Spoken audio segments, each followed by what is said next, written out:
Good afternoon. कैसे हैं आप सभी?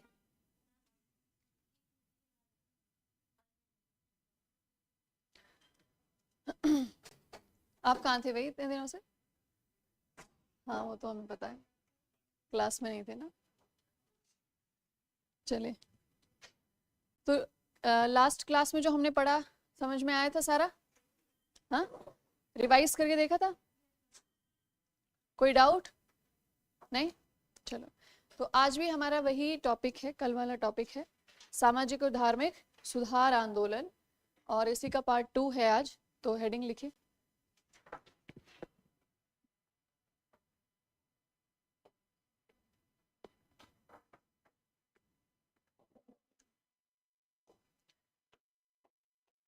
सामाजिक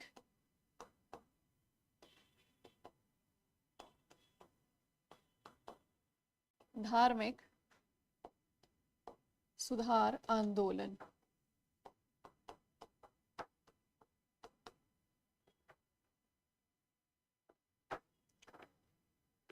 socio religious reform movement.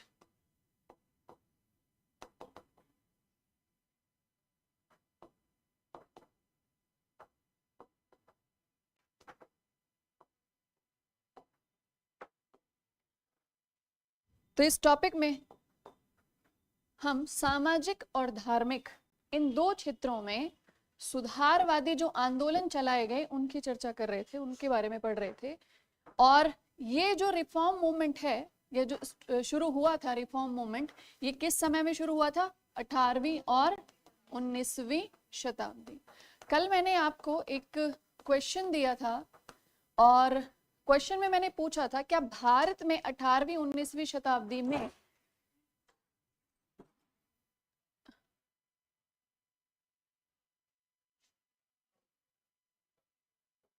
have patience and manners as well। 18वीं और 19वीं शताब्दी के दौरान भारत में जो सामाजिक और धार्मिक सुधारवादी आंदोलन चला, क्या उसकी तुलना यूरोप के पुनर्जागरण या जो ज्ञान उदय का जो समय था उससे की जा सकती है? ये क्वेश्चन मैंने दिया था। तो आप मुझे बताइए, आपने आंसर लिखा इसके बारे में? नहीं लिखा? किस किसने लिखा है बताइए? किस किसने कोशिश की इस पे लिखने की? एक दूसरे को मत देखो, इधर देखो, उसको मत मना करो कि मैंने तो नहीं लिखा, तूने लिखा था क्या? चलिए, बहुत बड़े, शाबाश। एक बार क्लैप हो जाए सभी के लिए, तालियां हो जाए अपने लिए। इतना बहादुरी का काम कर रहे हैं आप, रिस्क ले रहे हैं सीधा यूपीएससी से। इतनी दिलेरी कोई कर पाएगा आपके अलावा? Keep my words, you are taking risk. क्योंकि कल जो टॉपिक्स मैंने आपको दिए थे, आप एक बार पीवाईक्यूज उठा के देखना, और यूपीएससी के आने वाले सालों के क्वेश्चन पेपर भी देख लेना। आने वाले सालों के भी बोल रही हूं मैं, उसी तरीके से क्वेश्चन पूछे जाते हैं, वैसे ही क्वेश्चन पूछे जाएंगे। और अगर आप ऐसे क्वेश्चन की प्रैक्टिस नहीं कर रहे हो, इसका मतलब सीधे उस दिन उस एग्जामिनेशन हॉल में ही लिखोगे आप आंसर, और वहां पे सही लिखोगे गलत लिखोगे, फिर वो चेक करने वाला बताएगा, आपको भी नहीं पता चलेगा। तब तो जो दिमाग में आएगा लिख दोगे, क्योंकि पहले से अभ्यास तो किया नहीं। ठीक है, तो ये दोबारा नहीं होना चाहिए। थोड़ा सा ब्रेक। कितने ही व्यस्त हो आप लोग, समझ ही नहीं आता। डेली बेसिस पे आप बस एक क्वेश्चन का मेरे आंसर करिए, ठीक है? कि डेली बेसिस पे जो क्लास हो रही है, अगर उसका रिवीजन और उसकी प्रैक्टिस नहीं कर रहे हो, तो मुझे ये बताइए, जब सब्जेक्ट्स इकट्ठे हो जाएंगे तो एग्जाम के आसपास आप कैसे कर लोगे? बता दो बस। कोई हल, कोई समाधान सोच रखा होगा? कोई जादू वादू की पुड़िया रख रखी होगी कि सुबह उठती खा लिया करेंगे और एक बार किताबें देख लिया करेंगे, सब आ जाएगा दिमाग में? क्यों इतना गलत कर रहे हो खुद के साथ? चलो, तो 18वीं 19वीं शताब्दी में भारत में जो सामाजिक धार्मिक, और अगर अभी ये क्लास लाइव नहीं हो रही होती ना यूट्यूब पे, तुम अभी एक क्लास कैंसिल करके चली जाती, क्या फायदा पढ़ाने का? जब लास्ट क्लास में जो होमवर्क नहीं दिया जा रहा, जब वही नहीं कर रहे हो, आप लोग इतने ही व्यस्त हो, तो फिर हमारी तो जरूरत ही नहीं है। पर आप सच में आईएएस की तैयारी नहीं कर रहे। बुरा लग रहा होगा, भले ही लगे, और 100 बार लगे, ठीक है। और बुरा मत मानना, लेकिन आप जैसे जो एस्पिरेंट्स होते हैं ना, फिर आप मजबूर करते हो टीचर को कि वो आए, पढ़ाए जाए, ठीक है। चलिए, तो 18वीं और 19वीं शताब्दी, अब जो टॉपिक चलेगा उसमें जो एनालिसिस होगा, और अगर मैं आपसे पूछूंगी तो उसका जवाब दोगे, और अगर नहीं दोगे तो मैं क्लास से बाहर निकाल दूंगा, कोई भी हो। दिमाग चलाओ, टॉपिक को एनालाइज करो। पीटी मेंस जिस तरीके से टॉपिक की जरूरत है, अपने दिमाग को ढालो, ठीक है।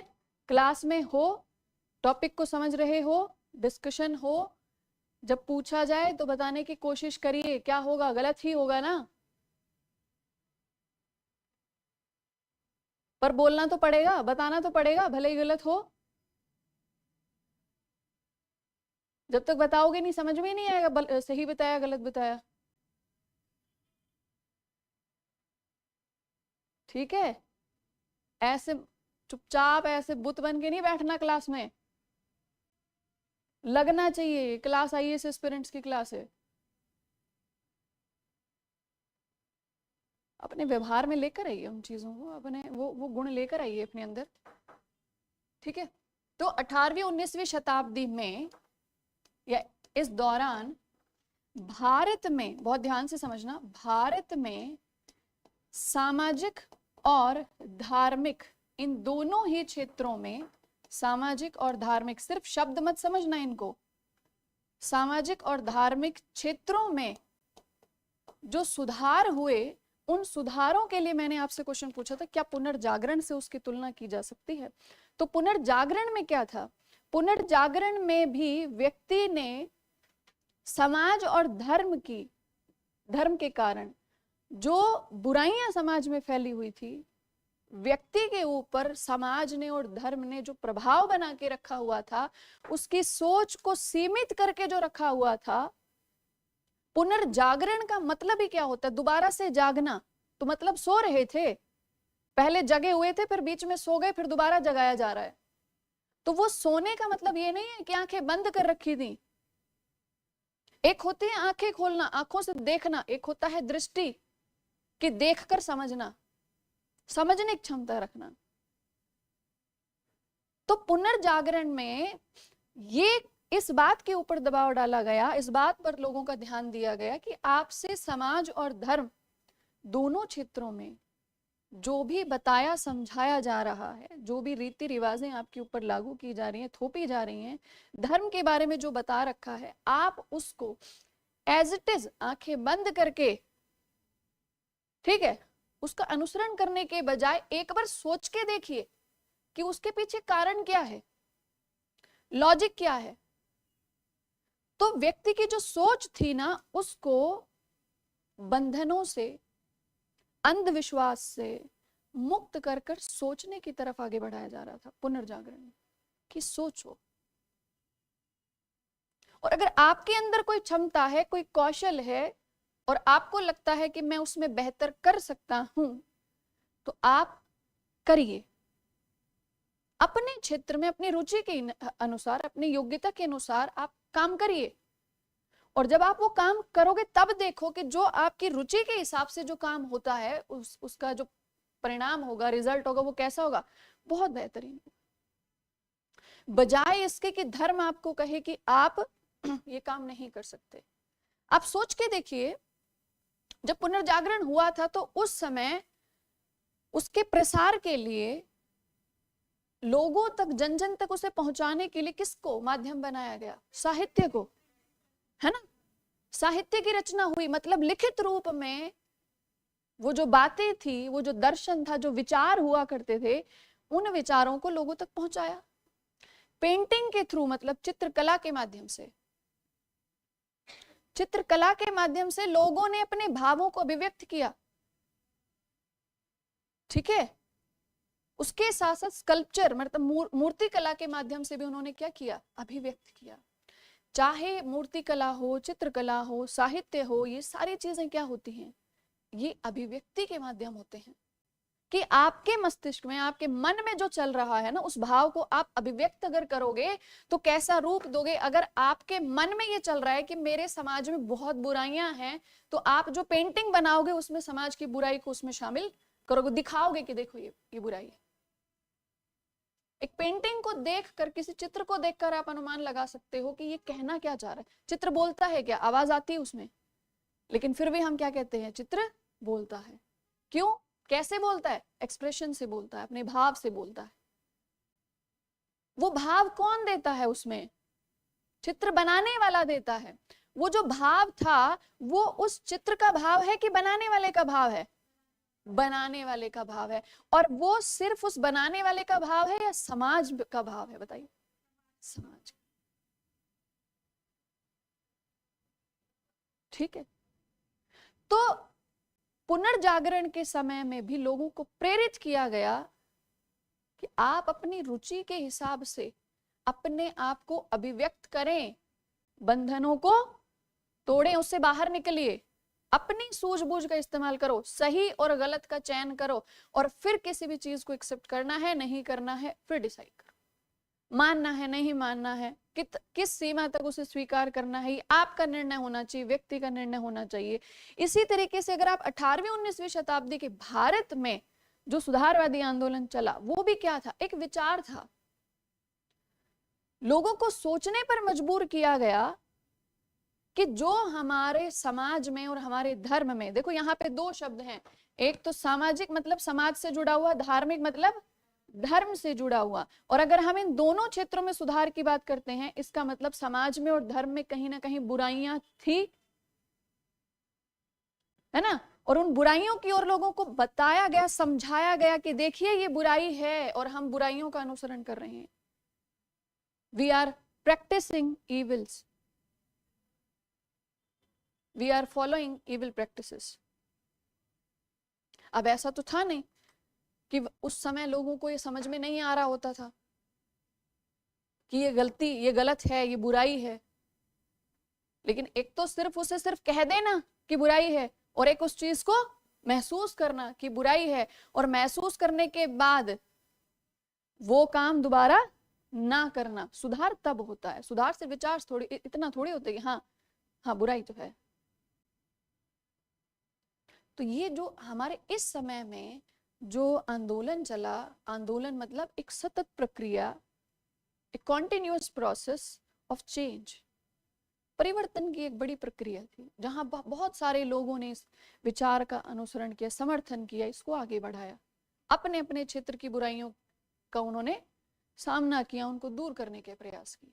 तो चलो हम सुधारकों के विषय में लिखने से पहले या उन आंदोलनों के बारे में पढ़ने से पहले जरा ये चर्चा कर लेते हैं कि उस समय में भारत के समाज में कौन कौन सी बुराइयां थी। मतलब हमारा समाज दिखता कैसा था ये पता होना चाहिए, हमारा धर्म कैसा था, लोगों की धार्मिक मान्यताएं कैसी थी, कौन सी वो धार्मिक मान्यताएं थी जिन्हें बुराई कहा जा रहा था। समझ आ रहा है, उस तरीके से देखते हैं। चलिए, तो आप एक तरफ लिखो समाज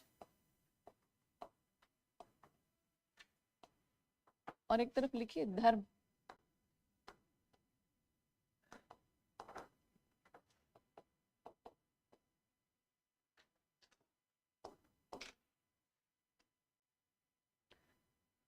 समाज और धर्म। अब देखो, अब हम उस समय के 18वीं 19वीं शताब्दी के समाज के बारे में चर्चा करते हैं। समाज कैसा था? तो उस समय भारत का जो समाज था, समाज में विभाजन था, समाज में विभाजन था। विभाजन कैसा था? जातीय विभाजन था, है ना, जातीय विभाजन। मतलब जो जातियां थी, जो समाज था, वो कैसा दिखाई देता था? वो एक स्तर क्रम में दिखाई देता था। जो लोग थे वो कैसे दिखाई देते थे? एक स्तर क्रम में दिखाई देते थे, ऐसे।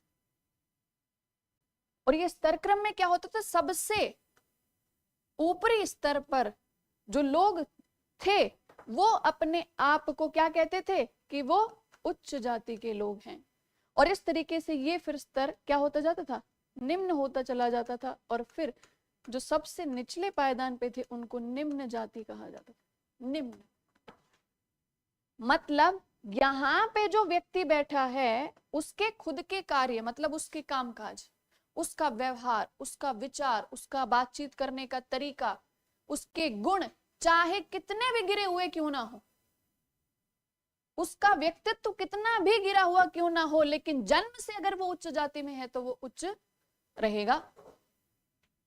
और अगर यहाँ पे वो व्यक्ति, कोई भी व्यक्ति चाहे गुण कितने भी अच्छे हो, व्यक्तित्व कितना भी अच्छा हो, योग्यता हो, लेकिन क्योंकि जन्म निम्न जाति में हो गया तो हमेशा निम्न जाति का रहेगा। तो ये भारत का जो समाज था उस समय, उसकी संरचना ऐसी दिखाई देती थी।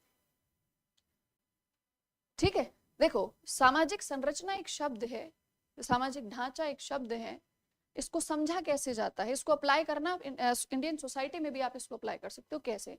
मान लीजिए अगर आपसे ये पूछ लिया जाए कि आपके घर, आपके परिवार की संरचना क्या है, तो आप अपने परिवार को किस तरीके से डिफाइन कर सकते हो? या तो एज के हिसाब से आप बताओगे, जो सब एज में जो सबसे बड़े हैं वो, और फिर इस तरीके से करते उम्र में जो सबसे छोटे बच्चे हैं उन तक आप बता दोगे कि हाँ हमारा परिवार ऐसा दिखाई देता है, ऐसा है। तो मतलब आपने किस आधार पर बताया संरचना? एज के हिसाब से। आप इसी संरचना को आप दिखा सकते हो जेंडर बेसिस पे। आप क्या कहोगे, हमारे परिवार में जो 3 पुरुष हैं 3 महिलाएं, और फिर जब पुरुषों के बारे में भी बताओगे तो आप शुरुआत कहां से करते हो? फिर जो सबसे बड़े होंगे वहां से शुरू करते हो, सबसे छोटे तक आते हो। तो ये क्या होता है, ये समाज की एक संरचना होती है, मतलब परिवार का एक ढांचा है, परिवार की संरचना है। तो उसी तरीके से हमारा समाज है। अपने समाज को देखिए कि हमारा समाज कैसा दिखाई देता है, तो हमारे समाज की भी संरचना कैसी दिखाई देगी। या तो हम उसे एक स्तर क्रम के अनुसार देखें तो जातीय विभाजन दिखाई देता था, ठीक है। दूसरा, समाज में विभाजन कैसा दिखाई देता था, देखो दूसरा पॉइंट बताओ। अब इसे परिवार नहीं, अब इसे समाज समझ के चलना। जैसे हमने परिवार का विभाजन अभी किया, समाज का विभाजन करिए, बताइए जेंडर बेसिस पे ही। नेक्स्ट पॉइंट, ठीक है। तो भारत में लिंग के आधार पर लैंगिक असमानता आज भी है थोड़ी बहुत, उस समय बहुत ज्यादा थी। तो उस समय भारत का समाज कैसा दिखाई देता था? भारत में लैंगिक असमानता थी, मतलब पुरुष और महिला इन दोनों के बीच में भेद किया जाता था।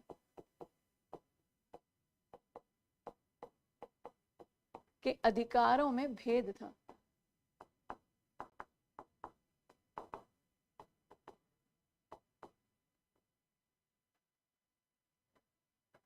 ठीक है, अब पुरुष और महिला के अधिकारों में भेद होना अलग बात है, लेकिन मुझे ये बताइए किसके पास अधिकार कम और किसके पास ज्यादा थे? इनके पास अधिकार ज्यादा थे और इनके पास अधिकार कम थे। ठीक है, अच्छा। तो हमारे भारतीय समाज 18वीं 19वीं शताब्दी में कैसा दिखाई देता था कि यहाँ पर जातीय विभाजन हुआ करता। समाज जाति आधार पर बटा हुआ था। कुछ जातियां अपने आप को उच्च और कुछ जातियों को निम्न समझा जाता था। और निम्नता का स्तर भी कैसा था कि कुछ जातियों को इतना निम्न समझा जाता था कि उन्हें छूना भी प्रतिबंधित, छू भी नहीं सकते, छुआछूत। तो एक ऐसी विचारधारा कि एक मानव दूसरे मानव को ही अगर टच कर दे तो क्या हो जाएगा? अपवित्र हो जाएगा। बताइए, ऐसा विचार, ऐसी मानसिकता भारतीय समाज में थी। ठीक है, अब जब ये जो कहते हैं ना कि जो हमारा समाज जो होता है कहीं ना कहीं धर्म से प्रभावित होता है, धार्मिक मान्यताओं से प्रभावित होता है। ठीक है, तो इन्हीं को हम धर्म से रिलेट करके भी देखेंगे कि जो जातीय विभाजन था, छुआछूत की जो प्रथा थी, इसका धर्म के अनुसार क्या प्रभाव पड़ रहा था समाज के ऊपर, समाज में। ठीक है, चलो नेक्स्ट पॉइंट देखो। एक तो हो गया समाज में जाति विभाजन, दूसरा लैंगिक असमानता, ठीक है। इसके अलावा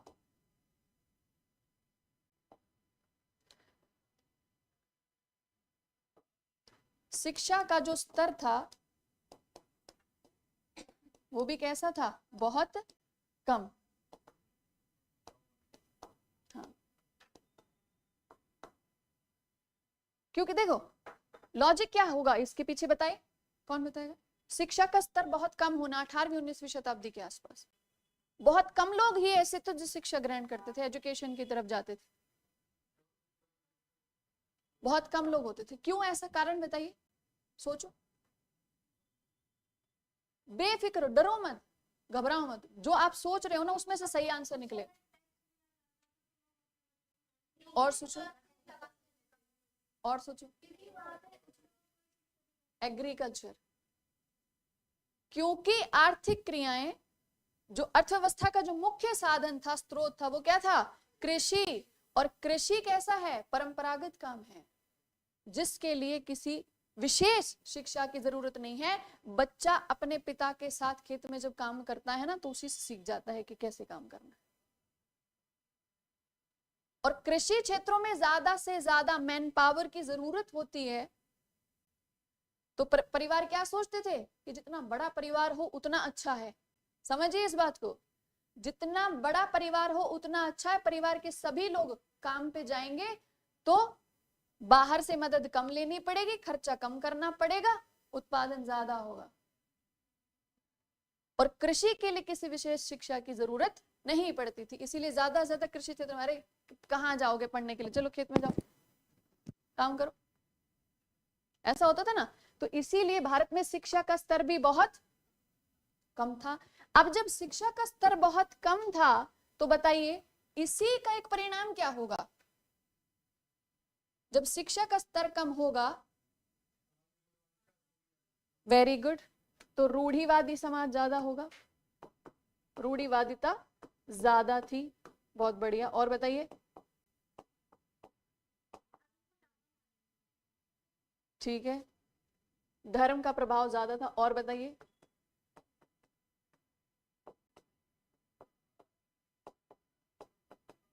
और सोचो, शिक्षा का स्तर कम होने से और क्या क्या हो सकता है।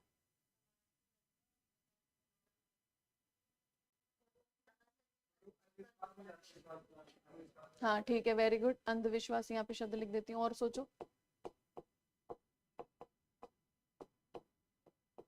और बताओ।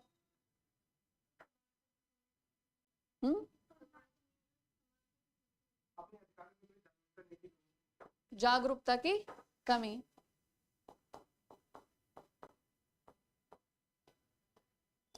क्योंकि शिक्षा नहीं ग्रहण करेंगे तो ये नहीं समझ में आएगा कि हमारे अधिकार, हमारे पास कोई राजनीतिक अधिकार है भी या नहीं। ठीक है, और बताइए।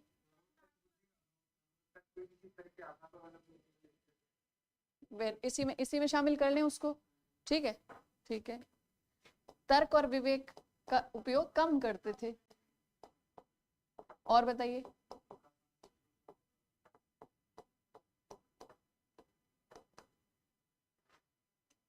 हाँ, इसी का परिणाम होगा कि जो भी शक्ति होगी, चाहे वो भारतीय हो या विदेशी हो, ठीक है, उनको एक्सप्लॉइट कर सकती है, उनका शोषण कर सकती है।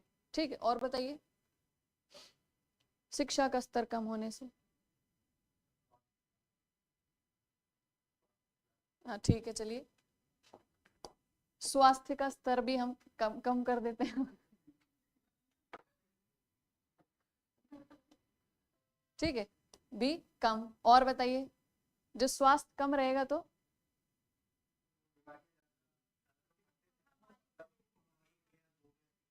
हाँ ठीक है। शिक्षा की कमी होगी, स्वास्थ्य का स्तर गिरेगा। और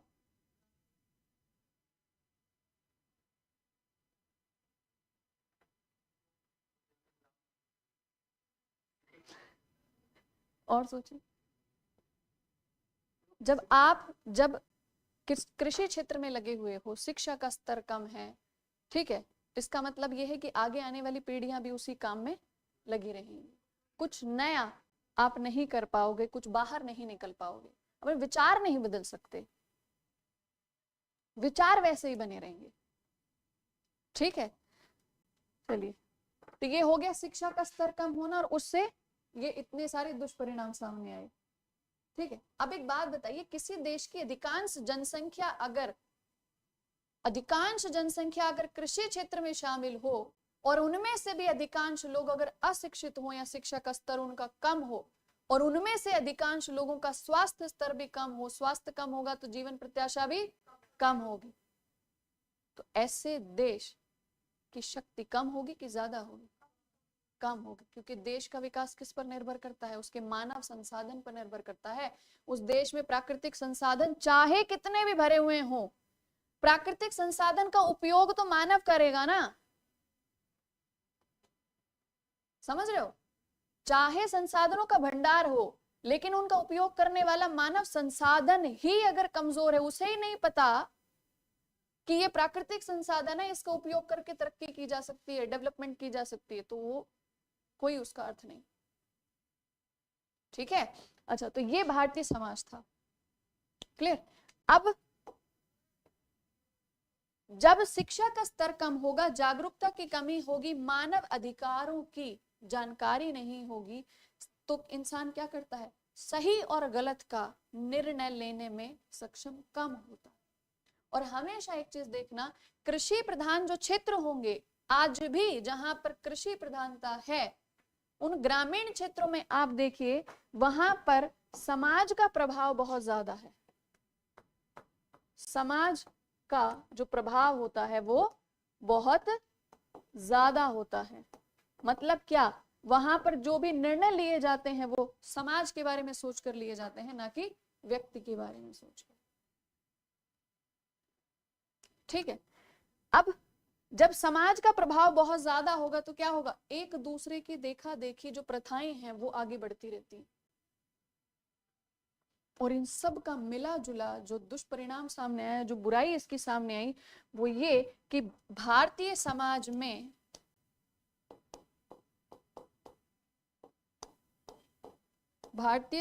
में कुछ बुराइयों का समावेश या बुरी प्रथाओं का समावेश,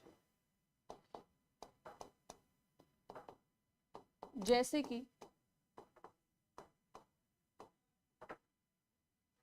कि सती प्रथा, वेरी गुड, बाल विवाह,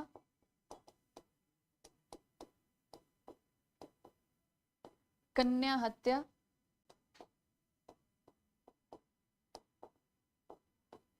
इत्यादि। ये उस समय की बहुत बड़ी बुराइयां कह सकते हैं। ठीक है, लिख लिया ये सभी? ठीक है, अब इसको देखिए, हमने समाज और दूसरी तरफ रखा किसको? धर्म को रखा। और समाज के बारे में जो हमने देखा तो हमने पाया कि भारत का जो समाज था विभाजित था, कुछ जातियां उच्च जातियां थी, कुछ जातियां बहुत निम्न जातियां थी। अब इसी का धर्म, इसको धर्म से रिलेट करिए, इसी पॉइंट को, समाज के विभाजन को धर्म से जोड़िए, और अब आप सोच के देखिए कि 18वीं 19वीं शताब्दी में जब भारतीय समाज में कुछ लोग अपने आप को उच्च और कुछ लोगों को निम्न कहा जाता था, और निम्न कहना सिर्फ समाज की परंपराओं तक सीमित नहीं था, धर्म तक उसका प्रभाव दिखता था। धर्म के सबसे बड़े केंद्र क्या माने जाते? जहां पर व्यक्ति जाए, अपने आस्था प्रकट करे, मंदिर, है ना? तो कहते हैं कि जो निम्न जाति के जो लोग होते थे, उन्हें मंदिर में प्रवेश नहीं मिलता था, मंदिर की सीढ़ियों तक उन्हें नहीं चढ़ने दिया जाता था। क्या कहा जाता था उनसे? कि अगर तुमने मंदिर में प्रवेश कर दिया तो मंदिर अपवित्र हो जाएगा। अब मैंने कल एक बात कही थी, उस बात को ध्यान दो कि एक व्यक्ति का प्रभाव इतना कि अंदर जो भगवान बैठे हैं ना, वो उनकी ऊर्जा उस पूरे मंदिर, उस भवन की जो सकारात्मक ऊर्जा है ना, उसका प्रभाव खत्म हो जाए। बताइए, तो बताइए किसका प्रभाव ज्यादा? जो व्यक्ति है उसका प्रभाव ज्यादा ना। ठीक है, तो ऐसी प्रथाएं थी, उनसे कहा जाता था मंदिर में प्रवेश नहीं करेंगे। और अगर कोई बहुत ज्यादा, अब देखो ईश्वर आस्था का विषय है, ईश्वर से कोई भी प्रेम कर सकता है। अब एक व्यक्ति ऐसा जो जन्म से निम्न जाति में आ गया हो लेकिन ईश्वर के प्रति प्रेम हो उसका, वो ये चाहे कि इस मंदिर में भगवान रहते हैं। देखना, ध्यान से समझना इस बात को कि ये जो मंदिर है, इस मंदिर में कौन रहता है? इस मंदिर में भगवान रहते हैं। और जो भगवान से प्रेम करता है, भक्ति भाव रखता है, वो क्या सोचेगा कि मैं भी जाऊं, मैं भी देखूं कि मेरे भगवान कैसे दिखते हैं, मैं भी उनके सामने बैठूं और बताऊं उनको कि मैं भी आपकी भक्ति करता हूं, मैं भी आप में आस्था रखता हूं, आपसे प्रेम करता हूं। अब उसे जाने नहीं दिया जाए, अब वो व्यक्ति क्या करे? मंदिर के बाहर बैठे बैठे सोचे कि क्या करें, ठीक है, अब आपने ही जन्म दिया, ऐसी जगह भेज दिया। तो उनके कितने अधिकारों का हनन हो रहा है, ये सोचिए। जो बाद में अगर ये चीजें, ये अधिकार किसी एक व्यक्ति को उसकी आस्था का अधिकार देना, अगर ये बात उतनी ही छोटी होती तो हमारे संविधान में उसे मौलिक अधिकार में शामिल नहीं किया जाता। ये एक व्यक्ति का अधिकार है और सदियों से उसे निम्न जाति का कहकर मंदिर में नहीं घुसने दिया जा रहा। उसे नहीं पता उसके भगवान कैसे दिखाई देते हैं, नहीं पता। सार्वजनिक स्थानों पर वो लोग इकट्ठे नहीं हो सकते थे, जो सार्वजनिक कुएं वगैरह होते थे वहां से पानी नहीं पी सकते थे, प्यासे मरते रहो। अगर आपके पास जल का अगर कोई और स्रोत नहीं है, अगर वाटर अवेलेबल नहीं है, कोई दिक्कत नहीं है। लेकिन जो सार्वजनिक कुआं है जहां से स्वर्ण जाति, उच्च जाति के लोग पानी पीते, वहां से पानी नहीं पिएंगे, क्योंकि अगर आपने एक बाल्टी उसमें से भर ली तो कुआं कुआं अपवित्र। सोच, प्रभाव देखिए, ठीक है। अब ये जो विचार है ना, अब इसको सोचिए, मैं चाहती हूं कि वो सोच आपके अंदर आए, आप समझो इस चीज को। एक व्यक्ति की मानसिकता पर बचपन से क्या प्रभाव पड़ता होगा जब उसे ये कहा जाता होगा तुम उन बच्चों के साथ नहीं खेल सकते क्योंकि वो उच्च जाति के हैं। इंफीरियोरिटी कॉम्प्लेक्स क्या हमारे समाज में हमारे ही लोगों ने, भारतीय लोगों ने एक दूसरे के ऊपर नहीं क्रिएट किया? क्या सुपीरियोरिटी नहीं बनाई? तो जब अपने ही लोगों पे खुद सुपीरियोरिटी बना रहे थे तो ब्रिटिशर्स ने आके ये कह दिया कि हम तुमसे सुपीरियर हैं, तुमसे ज्यादा सभ्य हैं, तो उस पे तो बड़ा गुस्सा आता है।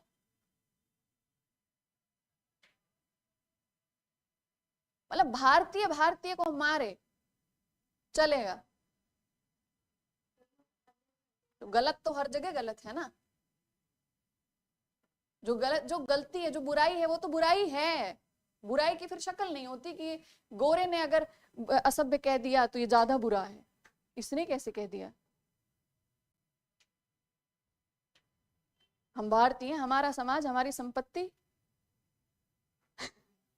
हम तो एक दूसरे को मारेंगे। ठीक है, विचार देखिए, उस व्यक्ति की कोई स्वतंत्रता थी, कोई समाज में उसका कुछ भी, आप उसका अस्तित्व समझ सकते हो? नहीं। ये किसी भी व्यक्ति को भावनात्मक, मानसिक तौर पर शोषण करने वाली नीतियां थी ये कि आप उसे निम्न कहकर उसे हर उस काम से आप उसे वंचित रख रहे हो जिस पर उसका अधिकार है समान। अब आप सोचिए, पुनर्जागरण मतलब उस व्यक्ति के अंदर ये जागरूकता पैदा कर देना कि ऑल ह्यूमंस आर इक्वल, सभी मानव समान हैं, सभी उस ईश्वर की ही रचना है। तो अगर एक बात सोच के देखिए, अगर सबको ईश्वर ने बनाया है तो ईश्वर ने ही इसको बनाया, ईश्वर ने ही इसको बनाया, उसी के बनाए हुए दोनों।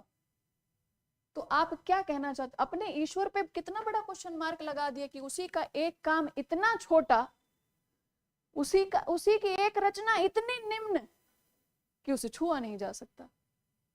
आप इंसान पर नहीं, किस पर शक कर रहे हो फिर? अपने ही भगवान को क्वेश्चन के दायरे में ले आए आप। उसी पे क्वेश्चन मार्क लगा दिया कि तुम्हारी ही एक रचना बहुत निम्न है भाई।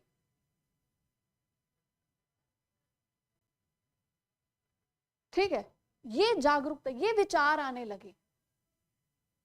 तो भारत का समाज हमने देखा, तो इसी समाज का प्रभाव धर्म पर कैसे पड़ रहा था कि धर्म में अंधविश्वास था बहुत ज्यादा।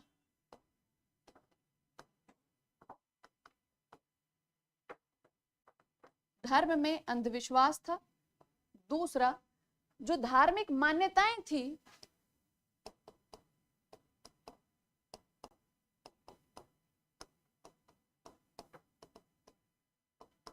वो समाज में असमानता, लिखते रहो, को बढ़ावा देती थी।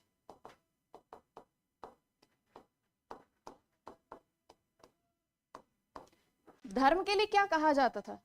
ये कहा जाता था कि पुरोहित जो होंगे, पुजारी जो होंगे, वो भगवान की पूजा करेंगे, ठीक है, और वो जैसे कहें उसी तरीके से आपको अपना काम करना है।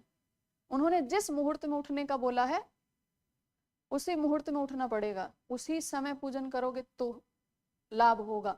देखो, होते हैं मुहूर्त, होते हैं, ठीक है, उसका भी साइंटिफिक रीजन होता है, लेकिन उसको वैज्ञानिक स्तर पर बताकर किसी व्यक्ति को बताइए कि इस समय क्यों कहा गया आपसे इस समय पूजन करिए। अंधविश्वास न फैलाएं, वैज्ञानिक तरीके से समझाएं। धर्म में विज्ञान छुपा हुआ है, ठीक है, धर्म में विज्ञान छुपा हुआ है। लेकिन उस समय जो पुरोहितवाद था, जो पुरोहित वर्ग था, इसका प्रभाव बहुत ज्यादा था। ये जो थे, ये जो व्यक्ति थे, ये समाज में जो ये कहना कि ये उच्च है, ये निम्न है, कहीं ना कहीं इनका प्रभाव था। क्योंकि जब भगवान के जो बिल्कुल निकट रहने वाला, भगवान की सेवा करने वाला, उसका पूजन अर्चन करने वाला ही अगर ये कह देता कि भगवान की नजर में सब समान है, तो आप बताइए कि समाज में इतना विभाजन होता? नहीं होता। ठीक है, तो पुरोहितवाद। दूसरा, मूर्ति पूजा, आइडल वर्शिप।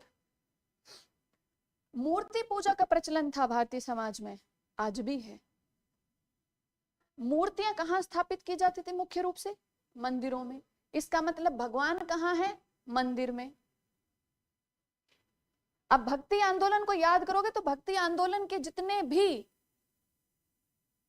जो सुधारक थे, ठीक है, जो संत थे, वो क्या कहते थे? उन्होंने बहुत प्रयास किया था सुधार करने का, समाज को नया रास्ता दिखाने। उन्होंने कहा था कि सिर्फ मूर्तियों में भगवान नहीं रहते, भगवान तो आस्था का विषय, वो तो आपके हृदय में भी रह सकते हैं, हृदय में रहते हैं, उनको हृदय में रखिए। वो लोग जिनको मंदिर में प्रवेश नहीं करने दिया जाता था, उनके लिए दूसरा मार्ग खोला था भक्ति संतों ने। और उन्होंने कहा था कि आप ये मत सोचिए कि इस मंदिर में प्रवेश नहीं कर सकते, मूर्ति के सामने नहीं बैठ सकते, उसका पूजन अर्चन नहीं कर सकते, तो आप भगवान से दूर हो। नहीं, भगवान मंदिर में नहीं, भगवान हृदय में वास करते हैं, उनको हृदय में लेकर आओ। तो अगर आप भगवान के पास नहीं जा रहे तो भगवान को ले आइए। तो ये एक मार्ग दिखाया था भक्ति संतों ने, लेकिन सुधार तो नहीं था ना। भक्ति करने का मार्ग दिखाया, कहा लोगों को कि मूर्ति पूजा ही सब कुछ नहीं है। ठीक है, तो मूर्ति पूजा से भारतीय समाज में बहुत कहीं ना कहीं एक अंधविश्वास, ठीक है, या ऐसी मान्यताएं बढ़ रही थी कि कुछ लोग उस चीज से वंचित थे, भक्ति भाव से ही वंचित थे। ठीक है, उसके अलावा धर्म में अंधविश्वास लिख लिया, ठीक है, पुरोहित वर्ग, मूर्ति पूजा, और जो धार्मिक प्रथाएं जैसे जो बलि प्रथा हो गई,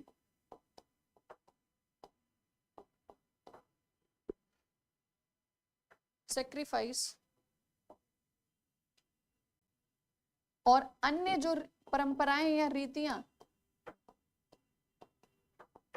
मौजूद थी धर्म से संबंधित, ठीक है, ये हमारा समाज, हमारा धर्म उस समय ऐसा दिखाई देता था। ठीक, अब जब उस समय 18वीं 19वीं शताब्दी के दौरान जब शिक्षा का भी प्रभाव हुआ, जब भारतीय बुद्धिजीवियों ने अपने पुराने धार्मिक ग्रंथों को पढ़ा, देन दे रियलाइज्ड कि जो प्रथाएं बताई जा रही हैं वो सही नहीं है, वही हमारा सही धर्म नहीं है। उन्होंने कहा कि लोगों ने, समाज ने तो धर्म का अर्थ का अनर्थ कर दिया। धर्म का मतलब ही ड्यूटी होता है, कर्तव्य होता है। कर्तव्य मतलब एक व्यक्ति होने के नाते, एक मानव होने के नाते आपके कुछ कर्तव्य हैं। फिर आप किसी के पुत्र और पुत्री हैं, उसके नाते आपके कुछ कर्तव्य बनते हैं। आप किसी के भाई हैं, बहन हैं, उस नाते आपके कर्तव्य हैं। आप किसी के पति हैं, पत्नी हैं, उस हिसाब से आपके कर्तव्य बनते हैं। आप पिता हैं, माता हैं, उस हिसाब से आपके कर्तव्य बनते हैं। तो उन सभी कर्तव्यों का पालन करने के लिए जो नए नए रास्ते बनाए गए थे, उनको किसी को हिंदू धर्म कह दिया, किसी को इस्लाम कह दिया, किसी को बुद्धिज्म कह दिया। तो उन्होंने कहा धर्म मीन्स ड्यूटीज, कर्तव्य, मानव के कर्तव्य। और ये लोग इनको किस तरीके से प्रस्तुत कर रहे हैं? इन्होंने तो इनको धर्म को अलग अलग ही कर दिया कि ये हिंदू धर्म, ये मुस्लिम, ये ईसाई। आप अज्यूम करिए कि समाज में समानता आ गई। तो एक तरफ वो बुराइयां जो अभी हमने समाज और धर्म की देखी, अब आप उसमें समानता लेकर आइए। आप बताइए फिर कैसा दिखेगा समाज? बताओ, बोलो। समाज में समानता का मतलब क्या होगा? कि समाज में कोई जातीय विभाजन नहीं होगा। मतलब जातीय विभाजन नहीं होगा, और दूसरा एक ही जाति में भी विभाजन नहीं होगा। बताइए किस लेवल पर, किस आधार पर? नहीं समझे आप? मैंने कहा एक तो जातियों में विभाजन नहीं होगा, और एक ही जाति के अंदर भी जो विभाजन होता है, वेरी गुड, जेंडर बेस्ड जो इनइक्वालिटी होती है, ठीक है, वो भी खत्म हो जाए। इसीलिए धर्म को सुधारने की बात की जाती है। अगर यूपीएससी मेंस में क्वेश्चन आपसे पूछता है कि सामाजिक और धार्मिक सुधार आंदोलन के जितने भी विचारक थे, ठीक है, उनका मूल उद्देश्य क्या था, जितने विचारक थे उनके उद्देश्य क्या थे, उन्होंने किस तरफ ध्यान दिया, उनके मुख्य विचार बताइए। तो कुछ जो सामान्य बातें हैं ना, जो हमने बुराइयों के फॉर्म में लिखी, अब उन्हीं को आप उनका अच्छा विचार करके बताइए क्या क्या हो सकता है। बताओ उनके मूल उद्देश्य क्या हो सकते हैं? समाज में समानता लाना, जातीय विभाजन के विरुद्ध उन सब ने आवाज उठाई। देखो एक होता है, देखो आंसर लिखना, बता रही हूं कैसे लिखना। एक होता है कि विरोध किस बात का किया, और एक होता है आगे फिर प्रेरणा किस बात की दी, या उनका उद्देश्य किस तरीके की स्थापना करना था। ठीक है, तो अगर उन्होंने विरोध किसका, जातीय विभाजन का उन्होंने विरोध किया, तो बताइए प्रेरणा किसकी दी? एक शब्दों को समझो, यूपीएससी शब्दों का खेल है। एक हो गया यहां पर विरोध, और दूसरा समाज को कोई प्रेरणा देना, समाज में कुछ व्यवस्था स्थापित करने का कोई उनका उद्देश्य, समझ गए, कोई उद्देश्य उनका। तो विरोध वाले सेक्शन में अगर हमने यहां पे लिख दिया जातीय विभाजन का उन्होंने विरोध किया, तो बताइए उद्देश्य क्या था उनका? समाज में समानता स्थापित करना, या समाज में समानता लाना।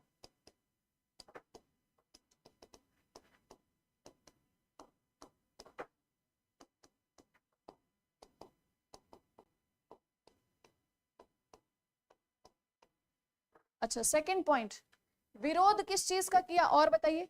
एक तो जातीय विभाजन का विरोध, दूसरा,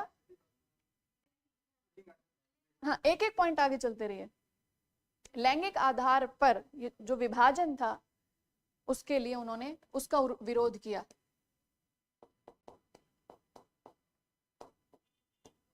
आधार पर असमानता का विरोध किया। अच्छा, तो अब बताइए यहां पे क्या पॉइंट आएगा, बोलो।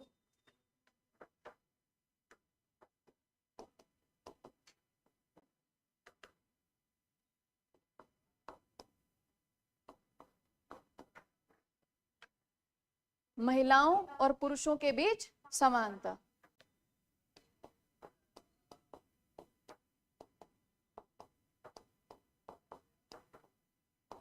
के बीच समानता, या फिर ये इसको इस तरीके से भी लिखा जा सकता है, महिलाओं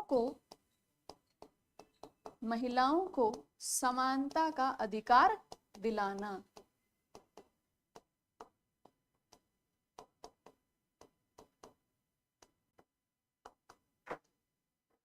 समझ आया? अच्छा, नेक्स्ट कनेक्ट करिए, एक एक लाइन को आप कनेक्ट करते रहिए। जैसे अभी हमने कहा लैंगिक आधार पर जो असमानता थी उसका उन्होंने विरोध किया, तो इन्होंने प्रेरणा किस चीज की दी लोगों को, कि दोनों के बीच समानता होनी चाहिए। एक तो उन्होंने देखो यहां पर दो चीजें हैं, एक है पुरुष, एक है महिला। पुरुष से क्या कहा जाएगा कि महिलाओं को भी समानता का अधिकार दिया जाए, और महिला को कहा जाएगा तो क्या कहा जाएगा, अपने समानता के अधिकार की मांग करो। समझ में आ रहा है? दोनों तरफ से पुरुषों को क्या कहा जाए कि महिलाओं को भी समानता का अधिकार दिया जाए, और महिलाओं को किस चीज की प्रेरणा दी जाएगी, उनको जागरूक किया जाएगा। तो यहाँ पे क्या लिखना है, महिलाओं को जागरूक करना, महिलाओं को उनके अधिकारों के प्रति, फटाफट लिखो, महिलाओं को उनके अधिकारों के प्रति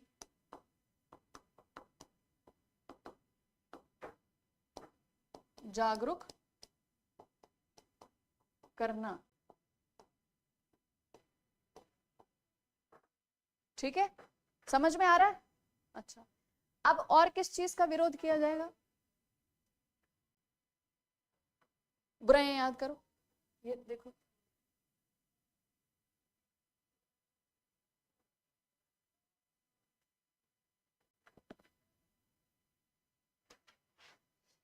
नेक्स्ट पॉइंट क्या लिखा था, शिक्षा। तो हमने पढ़ा था कि जो शिक्षा का जो स्तर था वो कैसा था, बहुत कम। तो उन्होंने किस चीज का विरोध किया, हाँ बनाइए, लाइन बनाइए, बताइए। रूढ़िवादिता का उन्होंने विरोध किया, अंधविश्वास का उन्होंने विरोध किया। ठीक है, लिखो, विरोध किसका, रूढ़िवादी विचारधारा का विरोध। प्रेरणा किस चीज की दी जाएगी, अगर रूढ़िवादिता को खत्म करना है तो क्या किया जाए, शिक्षा को बढ़ावा दिया जाए।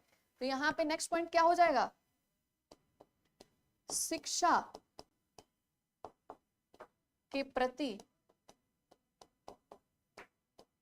जागरूकता। अब शिक्षा यहाँ पर दोनों की जरूरी है, और सबसे ज्यादा मतलब विशेष ध्यान किसके ऊपर दिया गया, महिला के ऊपर। क्यों, एक तो शिक्षा का स्तर वैसे ही कम था, और उनमें भी महिलाओं को तो बिल्कुल ही कम था, शिक्षा की जो कहते हैं कि जो स्वीकृति थी वो बहुत कम थी, क्योंकि घरेलू कामकाजों में बहुत ज्यादा इन्वॉल्व किया जाता था। ठीक है, देखो सारी चीजें पूरे तरीके से गलत भी नहीं होती, पूरे तरीके से सही भी नहीं होती, संतुलन जरूरी होता है। उस समय मशीनों का युग तो था नहीं, है ना। जो घर के जो पुरुष होते थे वो बाहर जाके काम करते थे, अब तो ट्रैक्टर वगैरह आ गए। अब देखो ये मत भूलना कि भारत एक कृषि प्रधान देश था। जब भी भारतीय समाज के बारे में बात हो तो आप मत भूलना ये। तो जब एक पुरुष बाहर जाके काम करता था, कृषि क्षेत्र में काम करेगा, तो हल कैसे चलाने पड़ते थे, बैलों से, है ना। बैल के साथ साथ किसान को खुद चलना पड़ता था, तो शारीरिक मेहनत उसकी भी सारे सुबह से शाम तक उसकी बहुत ज्यादा। अब वो ये तो कर नहीं सकता कि घर आके खाना पकाए, थकान हो जाती है ना। घर की महिलाओं को भी समय इतना ज्यादा नहीं मिलता था, क्यों, उस समय मशीनें नहीं थी, तो हाथ से आटा वगैरह पीसना। ठीक है, पशुओं को जो चारा डालते थे वो भी हाथ से काट के डालना। तो घर के सारे काम भी महिलाएं सुबह से शाम हो जाती थी उनको सारा काम करने में। इसलिए क्या अब घर का काम छोड़ दे, पढ़ाई के लिए जाए तो घर का काम कौन करे। सोच के देखिए, संयुक्त परिवार हुआ करते थे, घर के सभी पुरुष बाहर जाके काम किया करते थे। और महिलाएं मिलजुल कर घर का सारा काम खत्म करती थी, शाम हो जाया करती थी, घर के काम खत्म नहीं होते थे। ऐसे में महिलाओं को ये कह देना समय निकाल कर के जाओ पढ़ो, तो ये डर लगता था घर की बाकी महिलाओं को, अच्छा ये तो पढ़ लेंगी, हम सारा काम करते रहे, आटा हम ही पीसते रहेंगे। फिर समझ में आ रहा है? ये परेशानियां थी। जैसे जैसे लाइफ ईज हुई है ना, जैसे जैसे आधुनिकीकरण हुआ है, मशीनों का युग हुआ है शुरू, वैसे वैसे ही पुरुष को भी समय मिला है कि वो अपने बाकी काम के बजाय अपने थोड़े और अपने डिग्री वगैरह और थोड़ी बढ़ा ले, शिक्षा के लिए बाहर चले जाए। वरना क्या कहा जाता था कि भाई तुम बाहर जाके पढ़ोगे तो यहाँ घर में कौन काम करेगा। पुरुषों को भी बाहर जाके पढ़ने का मौका इसीलिए नहीं मिलता था, उनको भी शिक्षा उसी हद तक दी जाती थी जो गाँव के आसपास स्कूल हो तो पढ़ लो, बहुत ज्यादा दूर जाके पढ़ोगे घर का काम कौन करेगा, खेती कौन संभालेगा। इसका मतलब क्या हुआ, शिक्षा, जिन हम कहते हैं ना भारत में शिक्षा का स्तर कम, तो इसका मतलब वो जो कम लोग जो शिक्षित थे वो ऐसे परिवारों से होंगे जिनके यहाँ या तो काम करने वाले नौकर चाकर होंगे, या उनकी जो आर्थिक स्थिति होगी वो कृषि के अलावा हो सकता व्यापार पे हो, या बड़े जमींदार जागीरदार हो, या किसी शाही खानदान से हो, वही लोग शिक्षित हुआ करते थे। एक जो जो आम जनता थी भारत की, उसमें शिक्षा का स्तर बहुत कम था, और उनमें भी विशेष रूप से महिलाओं की शिक्षा का स्तर बिल्कुल कम था। ठीक है, तब समाज में कहा गया कि शिक्षा भी जरूरी है। आप इस चीज को, जो सामाजिक धार्मिक सुधार आंदोलन है, अगर जैसा मैं समझाने की कोशिश कर रही हूं अगर वैसा आप समझ पा रहे हो, तो आप सोचिए कि क्या ये जो बदलाव हो रहे हैं, ये जो बदलाव की जो शुरुआत थी, क्या ये समाज और धर्म तक सीमित थी, या इसका राजनीति पे भी कोई प्रभाव देखा जा सकता है? क्या इसका अर्थव्यवस्था पे भी कोई प्रभाव देखा जा सकता है? पड़ेगा ना। जब शिक्षित होंगे तो रोजगार के अवसर बढ़ेंगे, जब शिक्षित होंगे तो राजनीतिक अधिकारों की जागरूकता आएगी, और व्यक्ति सोचेगा कि जो शासन व्यवस्था हमारे ऊपर लागू है, इस शासन व्यवस्था में भी सुधार होना चाहिए। तो सामाजिक और धार्मिक सुधारवादी आंदोलन ने राष्ट्रीयता की भावना और राजनीतिक चेतना को भी जन्म दिया। ठीक है, व्याख्या कीजिए, क्वेश्चन बन सकता है, लिखो।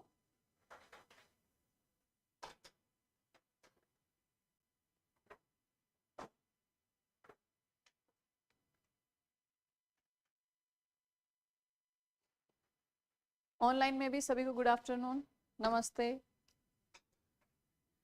लिखो, सामाजिक धार्मिक सुधार आंदोलन ने, ये जो क्वेश्चन होता है ना, इसको आप फिर एक थोड़ा बॉक्स बना दिया करो अलग कलर्स के पेन यूज करके, तो याद रहेगा आपको।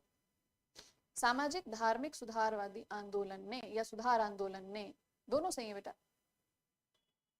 सुधार आंदोलन ने भारत में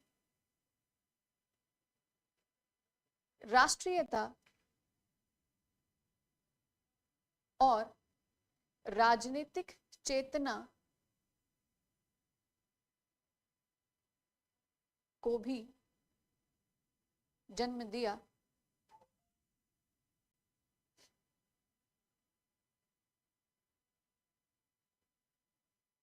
व्याख्या कीजिए।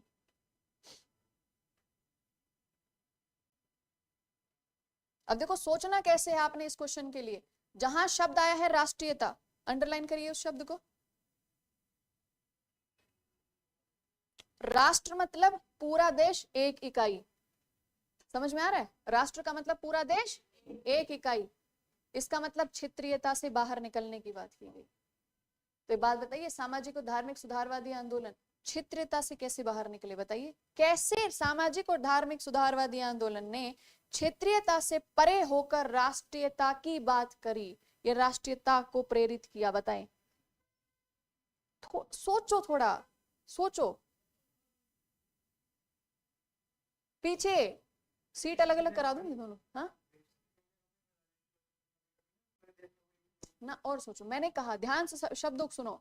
सामाजिक धार्मिक सुधारवादी आंदोलन ने क्षेत्रीयता से परे हटकर राष्ट्रीयता की भावना को प्रेरित किया, राष्ट्रीयता को जन्म दिया? बताओ कैसे?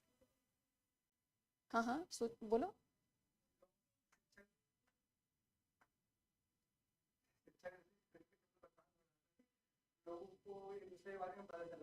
हाँ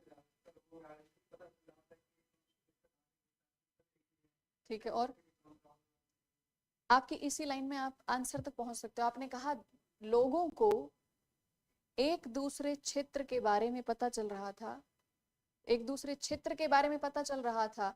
तो जब ये पता चलेगा कि हाँ पश्चिम में भी एक सुधारवादी आंदोलन चल रहा है, वहां पे भी महिलाओं की शिक्षा के लिए आवाज उठाई जा रही है, वहां पर भी समाज में जातीयता का विरोध किया जा रहा है, ठीक है, तो जातीय परंपरा तो भारतीय समाज में हर हिस्से में थी।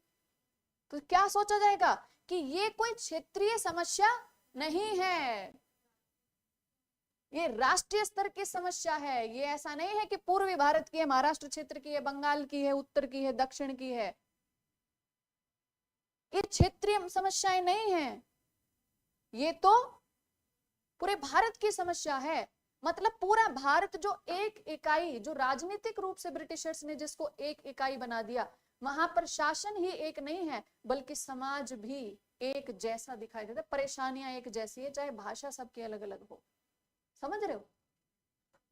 भाषाई आधार पर भले ही हम विविध दिखाई देते हो, डाइवर्सिटी हो, लेकिन हमारे समाज की संरचना, मान्यताएं लगभग एक जैसी हैं। तो इसका समाधान भी कैसे करना पड़ेगा? एक जैसे करना पड़ेगा। तो जो सुधारक थे एक दूसरे से प्रेरणा ले रहे थे, एक दूसरे से सहायता ले रहे थे, एक दूसरे को देखकर अपने क्षेत्रों में सुधार कर रहे थे। तो क्षेत्रों का जुड़ाव होता है जब आप अपने क्षेत्रीय सीमा से बाहर निकलते हो, तब राष्ट्रीयता की बात आती। इस एस्पेक्ट से आपका आंसर होना चाहिए। समझ आ रहा है? दूसरा आपने शब्द क्या लिखा? ये तो राष्ट्रीयता लिखा, दूसरा शब्द क्या लिखा? राजनीतिक चेतना। तो बताइए सामाजिक और धार्मिक सुधारवादी आंदोलन ने राजनीतिक चेतना को कैसे? एक तरफ जब आप बोला जाए ऐसे तो एक तरफ दिमाग में रखो सामाजिक और धार्मिक सुधारवादी आंदोलन, और दूसरी तरफ ध्यान रखो राजनीतिक चेतना। मतलब राजनीतिक चेतना का मतलब है कि आपको पता हो कि शासन व्यवस्था कैसी है और ये शासन व्यवस्था कैसी होनी चाहिए।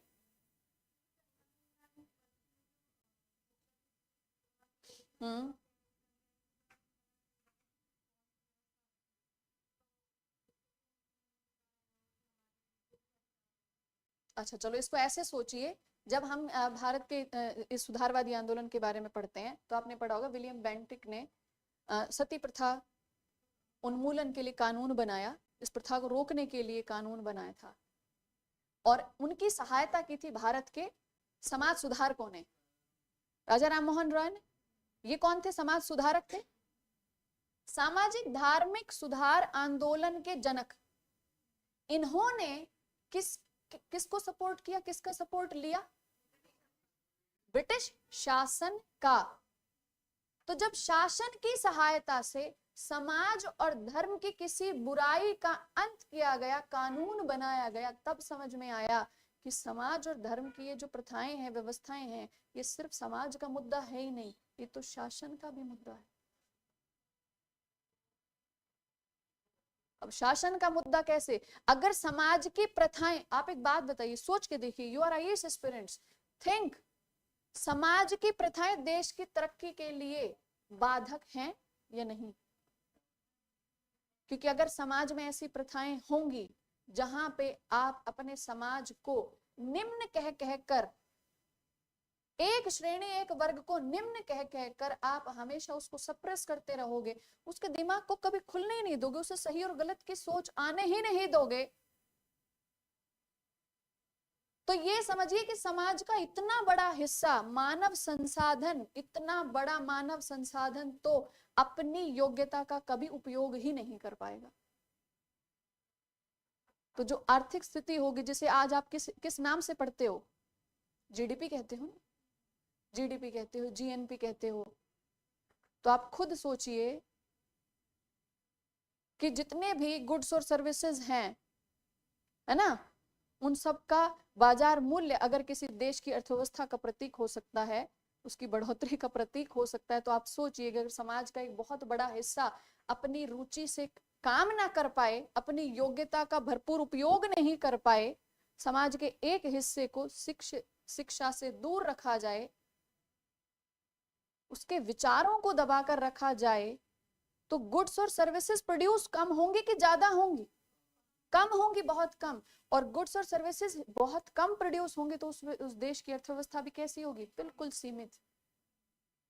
तो शासन जब ये सोचता है ना कि मेरे देश स्ट्रांग होना चाहिए, उसकी इकोनॉमी बहुत बड़ी होनी चाहिए, बहुत अच्छी मजबूत इकोनॉमी होनी चाहिए, तो वो सबसे पहले ये देखता है मेरे समाज में चल क्या रहा है। जब इंडियन सोसाइटी पढ़ो तो जो आप सोच के देखिए, क्यों आया ये समाज शास्त्र, क्या जरूरत थी? जो समाज शास्त्री थे उन्होंने देखा कि समाज में एक हिस्सा ऐसा है जो पीढ़ियों से गरीब है, पीढ़ी दर पीढ़ी गरीब ही है। तो भाई कोई ऐसा इस पूरे इतनी सारी पीढ़ियों में कोई भी व्यक्ति इतना योग्य नहीं था जो घर की गरीबी को परिवर्तित कर सके। तो समाजशास्त्री ने क्या कहा कि पीढ़ी दर पीढ़ी, अगर कई पीढ़ियों तक अगर कोई परिवार गरीब का गरीब बना आ रहा है, तो यहाँ समस्या इस परिवार के लोगों की नहीं है, समस्या इस परिवार से बाहर जो समाज है ना उसकी है। शायद इस परिवार को जिस जाति जिस वर्ग से ये बिलोंग करता है, जुड़ा हुआ है,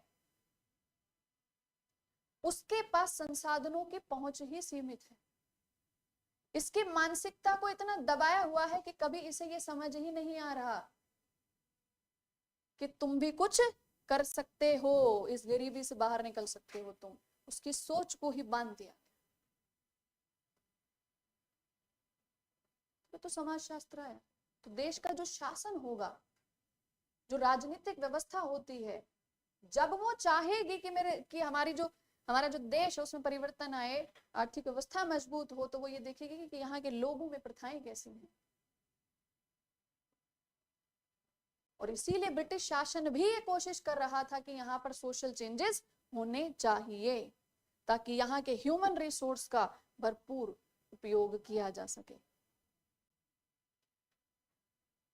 अब भले ही देखो उन्होंने चाहा खुद के लिए हो, लेकिन सुधार तो वो भारत में ही लाना चाहते थे। तो इसीलिए सामाजिक और धार्मिक सुधारवादी आंदोलन ने राजनीतिक चेतना को भी जन्म दिया। लोगों को शासन के बारे में जानकारी हुई कि समाज की प्रथाओं को बंद करना सिर्फ समाज के लोगों के, समाज के नेताओं के हाथ में नहीं है। जो समाज के मुखिया बन के बैठे हुए हैं, सिर्फ उनके हाथ में नहीं है समाज में परिवर्तन करना। शासन कानून बनाकर भी इसको बंद कर सकता है, रोक लगा सकता है।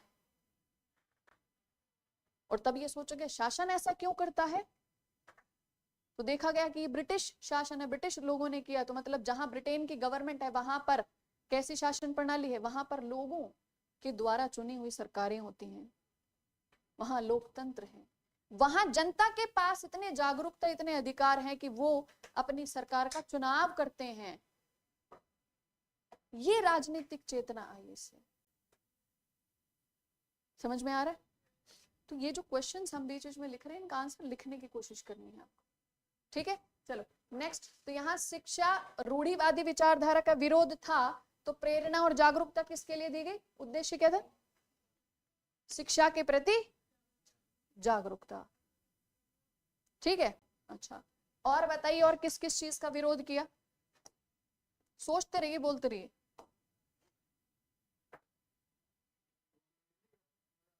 समाज धर्म सब मिलाकर बोलिए कि और किस चीज का विरोध कर रहे थे ये सारे जितने भी समाज सुधारक थे। हाँ, धर्म में अंधविश्वास का विरोध।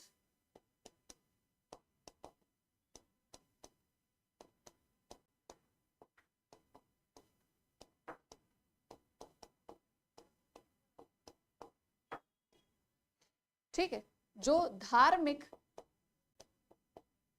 रीतियां, जिसे मान्यताएं कहते हैं, रीतियां या मान्यताएं, इसमें यह चीज भी शामिल हो गई कि समाज के कुछ लोगों को मंदिर में प्रवेश ना दिया जाए, है ना। रीतियों में और मान्यताओं में बलि प्रथा भी आ गई, मूर्ति पूजा भी आ गई, पुरोहित वर्ग भी शामिल हो गया, है ना। ब्रैकेट में लिख दो, चाहे तो लिखते रहो, यहाँ पे मूर्ति पूजा लिखो, या अलग से भी लिख सकते हो, जैसे मूर्ति पूजा का विरोध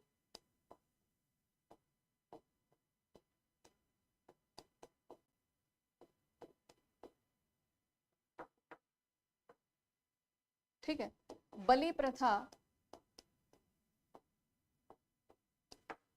पुरोहितवाद, प्रीस्टहुड कहते हैं इसे, पुरोहितवाद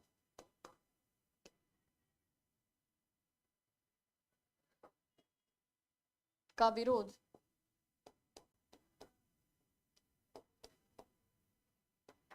अब प्रेरणा, इन सभी चीजों, धर्म के जितने पॉइंट्स, अब यहाँ पे प्रेरणा कैसे दी जाएगी, लोगों को क्या कहा जाएगा, क्या प्रेरणा दी जाएगी बताइए। बिल्कुल, तर्क विवेक को महत्व दिया गया, ठीक है। और बताइए, ऑनलाइन वाले भी लिखते रहें, और आपके पास भी अगर कोई पॉइंट ऐसा सजेशन में है तो उसको भी लिख दो कमेंट बॉक्स में।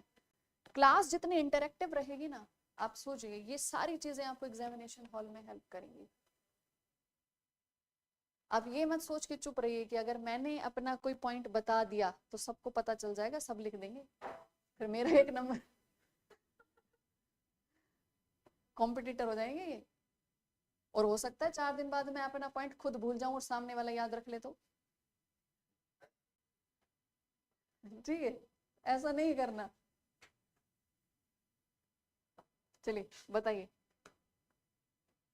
धर्म के लिए और क्या प्रेरणा दी गई लोगों को, कि सभी धर्मों का मूल एक है।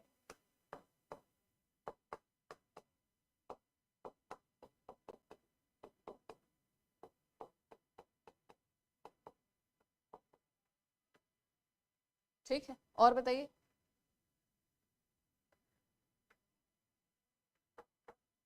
और किस चीज की प्रेरणा दी, धर्मों के लिए, धर्म के लिए, धर्म में सुधार के लिए, सोचिए। हाँ, और उस समय भारत की स्थिति देखिए आप, अलग अलग धर्म, एक तरफ हिंदू धर्म, इस्लाम, ऊपर से ईसाई भी आ गए अपने धर्म का प्रचार करने के लिए, तो कैसी स्थिति बन रही होगी अपने अपने धर्म को प्रोटेक्ट करने के लिए। एक बार हमेशा याद रखना, जब कंपटीशन बढ़ता है ना तो सभी संरक्षणवादी नीति अपनाना शुरू कर देते हैं, प्रोटेक्शनिस्ट की फॉर्म में आ जाते हैं, और प्रोटेक्शनिस्ट फॉर्म में आ जाएंगे तो क्या करेंगे, अपनी अपनी धर्म की मान्यताओं को लागू करना शुरू कर देंगे और सख्ती से। हिंदू धर्म वाले सोचेंगे कि ज्यादा शोभा यात्राएं निकाली जाएं, हर जगह ध्वज लगाए जाएं, हर जगह कीर्तन सत्संग हो, क्षेत्रीय स्तर पर व्रत किया जाएगा, कोई बड़ा अनुष्ठान किया जाएगा, बड़े बड़े समारोहों का आयोजन किया जाएगा। इस्लाम वाले सोचेंगे कि हम अपना करेंगे, हम अपने तरीके से अपने धर्म को स्थापित करेंगे, हम माइक की आवाज और तेज कर देंगे। ईसाई धर्म वाले सोचेंगे कि अब हम कैसे प्रचार करें ये तो फिर वो बोलेंगे देखो तुम अपने समाज को, कितनी बुराइयां हैं तुम्हारे समाज में।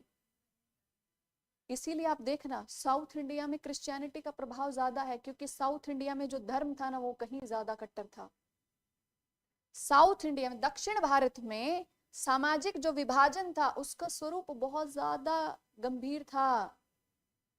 इसीलिए मंदिर प्रवेश आंदोलन और मतलब धार्मिक स्थलों पर प्रवेश के लिए निम्न जातियों के आंदोलन, बहुत बड़े बड़े आंदोलन, जन आंदोलन हुए दक्षिण भारत में। और इसीलिए दक्षिण भारत में ईसाई धर्म प्रचारकों का प्रभाव ज्यादा पड़ा, जब लोगों को कहा गया कि आप निम्न जाति के हो, आपके पास क्या अधिकार हैं, इससे अच्छा भगवान के उस स्वरूप को पूजिए जहां जाने आने में आपको कोई रोके नहीं, जहां आप समान अधिकार रखते हो। तो उन लोगों ने क्या किया, अपना धर्म परिवर्तन कर लिया।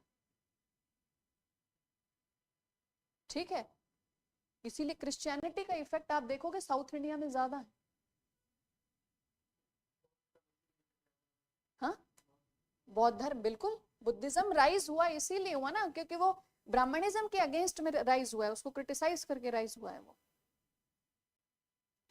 बौद्ध धर्म, जैन धर्म, इन दोनों का जो राइज है, दोनों का उदय है, वो ब्राह्मणवादी धर्म के खिलाफ हुआ, उसके विरोध में, उसकी आलोचना में उसका उदय हुआ है।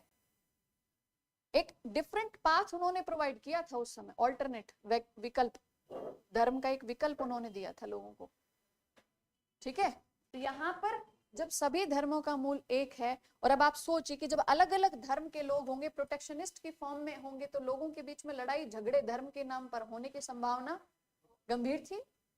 इसीलिए क्या कहा गया लोगों को धर्म के लिए? धार्मिक सहिष्णुता की बात की गई, सहयोग की बात की गई। समझ में आ रहा है? धार्मिक सहिष्णुता।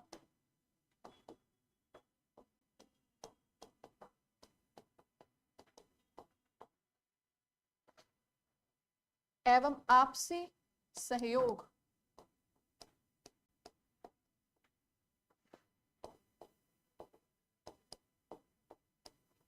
को बढ़ावा दिया गया।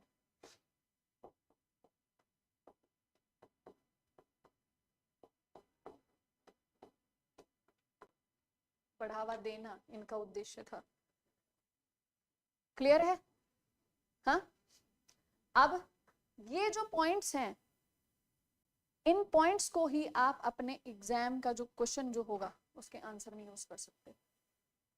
एक भूमिका बनानी होगी आपको, परिचय लिखना होगा, प्रस्तावना, है ना। उसके बाद मेन आंसर में आप कैसे लिखोगे? आप पॉइंटर फॉर्मेट में लिखोगे। पॉइंटर फॉर्मेट में आप ऐसे हेडिंग बना सकते हो: जातीय विभाजन का विरोध, लैंगिक असमानता का विरोध, शिक्षा के निम्न स्तर, ठीक है, नहीं यहाँ वो तो बढ़ावा देना में, यहाँ लिखोगे रूढ़िवादिता का विरोध करना, अंधविश्वास, धार्मिक अंधविश्वास का विरोध किया, मूर्ति पूजा का खंडन किया। हेडिंग लिखी और उसके बाद उसी को इलैबोरेट करने के लिए एक लाइन लिख दो। कहीं पर एक लाइन बनेगी, कहीं पर 2 लाइन बनेंगी। समझ में आ रहा है? और जब इसी तरीके से आपने 6-7 पॉइंट अगर आपने लिखे, तो आप ये समझ लीजिए कि आपने अगर एक हेडिंग लिखी, उसके बाद एक दो लाइनें सबके लिए लिखी हुई हैं, तो आप 100 वर्ड्स तक तो रीच कर जाओगे। 80 to 100 वर्ड तक आप रीच कर जाओगे। 150 का आंसर होगा, तो 25 से 30 शब्दों का आपका प्रस्तावना, इतने का आपका निष्कर्ष, और बीच का आंसर हो गया। हाँ, 1-2 वेरी गुड एग्जाम्पल रख देना। समझ में आ रहा है? हाँ ना, ठीक है, वेरी गुड। तो इस तरीके से आपको मेंस के लिए आंसर लिखना है। ये विरोध वाली बातें हैं, और यहाँ पे उन्होंने समाज को, धर्म को किस लिए प्रेरित किया, उनके उद्देश्य क्या थे, और ये कॉमन है, ये कॉमन है। ठीक है, अब एक बात बताइए, ये तो हो गया विरोध, ये हो गया उनकी प्रेरणा देना है, उनके उद्देश्य। अब इन उद्देश्यों को पूरा करने के लिए उन्होंने कुछ काम किए होंगे, तो उनके काम कैसे हो जाएंगे बताइए? उनके कामों में क्या होगा? शिक्षा का प्रसार कैसे किया जाएगा? स्कूलों की स्थापना, कॉलेजों की स्थापना करना। ठीक है, फिर अपने विचार को लिखते चलिए इनको।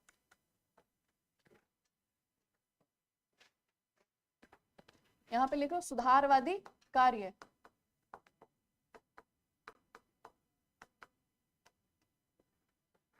तो सुधारवादी कार्य में शिक्षा का प्रसार, शिक्षा के प्रसार के लिए क्या किया गया होगा? स्कूल और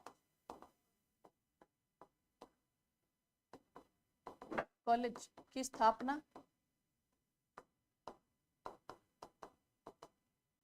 उसके अलावा शिक्षा में ही एक और पॉइंट, कि शिक्षा में पहले जो बहुत ज्यादा धार्मिक विषय हुआ करते थे, अब शिक्षा का स्तर ऊंचा किया जाएगा, तो शिक्षा में क्या किया जाएगा? ऐसे सब्जेक्ट्स इंट्रोड्यूस किए जाएंगे, ऐसे विषयों की मतलब शिक्षा दी जाएगी जिससे मानवता का स्तर और ऊंचा हो। जैसे राजा राम मोहन रॉय ने, ठीक है, इस तरीके के जो शैक्षणिक जो केंद्र स्थापित किए थे, उनमें विज्ञान के सब्जेक्ट्स उन्होंने शुरू किए थे, जैसे फिजिक्स हो गया, केमिस्ट्री हो गया, ठीक है, अर्थ साइंस, अर्थ साइंस पढ़ेगा बच्चा तो उसे पता चलेगा कि हाँ हमारे यहाँ अर्थ पर, पृथ्वी पर किसकी फॉर्मेशन कैसे हुई, इसमें कौन कौन से खनिज हैं, कौन कौन सी धातुएं हैं। तो जब उनको पता चलेगा ये संसाधन है, इसका उपयोग करके आगे बढ़ा जा सकता, तभी तो उसका यूटिलाइज करेगा, है ना। तो इस तरीके से कैसे वैज्ञानिक ये लिखो, विज्ञान से संबंधित, विज्ञान के साथ गणित और लिख लो, विज्ञान और गणित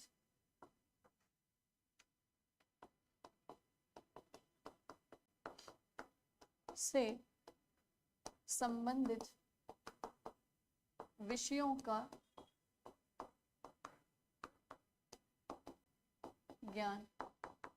इसके साथ साथ शिक्षा में जो सुधारक थे, खुद राजा राम मोहन रॉय, वो क्या करते थे, जो पश्चिमी विचारक थे, राजनीतिक विचारक, राजनीतिक जो दार्शनिक जिनको हम कहते हैं, ठीक है, उनकी शिक्षाएं दी जाती थी, उनका दर्शन पढ़ाया जाता था स्कूल और कॉलेजेस में, ठीक है। पश्चिमी राजनीतिक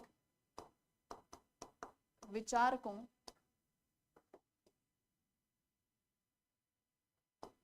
एवं दार्शनिकों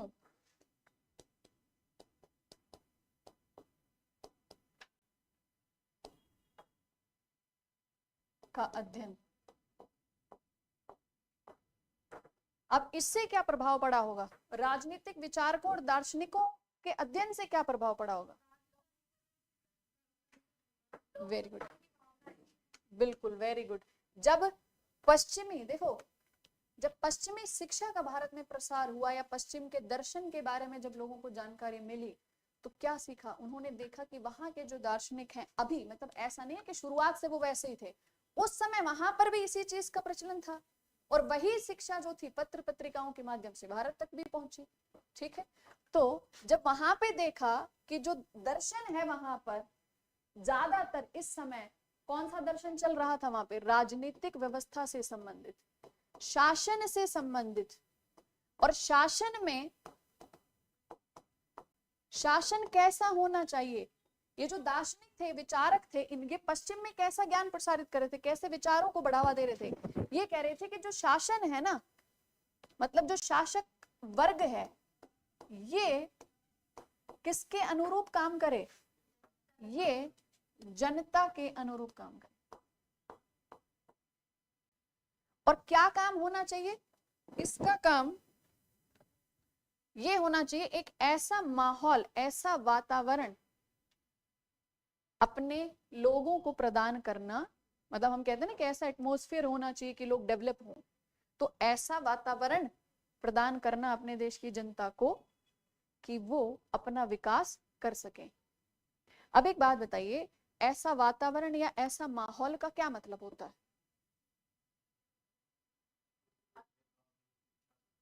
वेरी गुड, ऐसा माहौल देना मतलब व्यक्ति अपना विकास कर सके, इसके लिए सभी लोगों को समान अवसर हो, ठीक है, लिखते जाओ।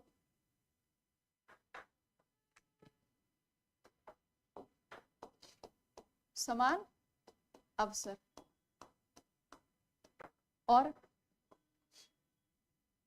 और वातावरण कैसा,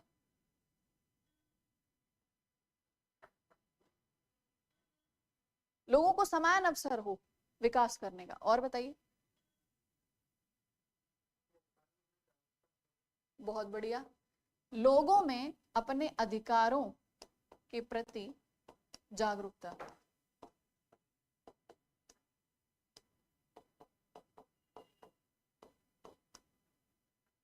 ठीक है। अधिकार कौन से,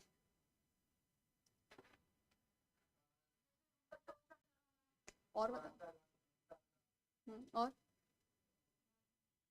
अधिकार कैसे कैसे, मानव होने के नाते अधिकार, ठीक, और कैसे अधिकार,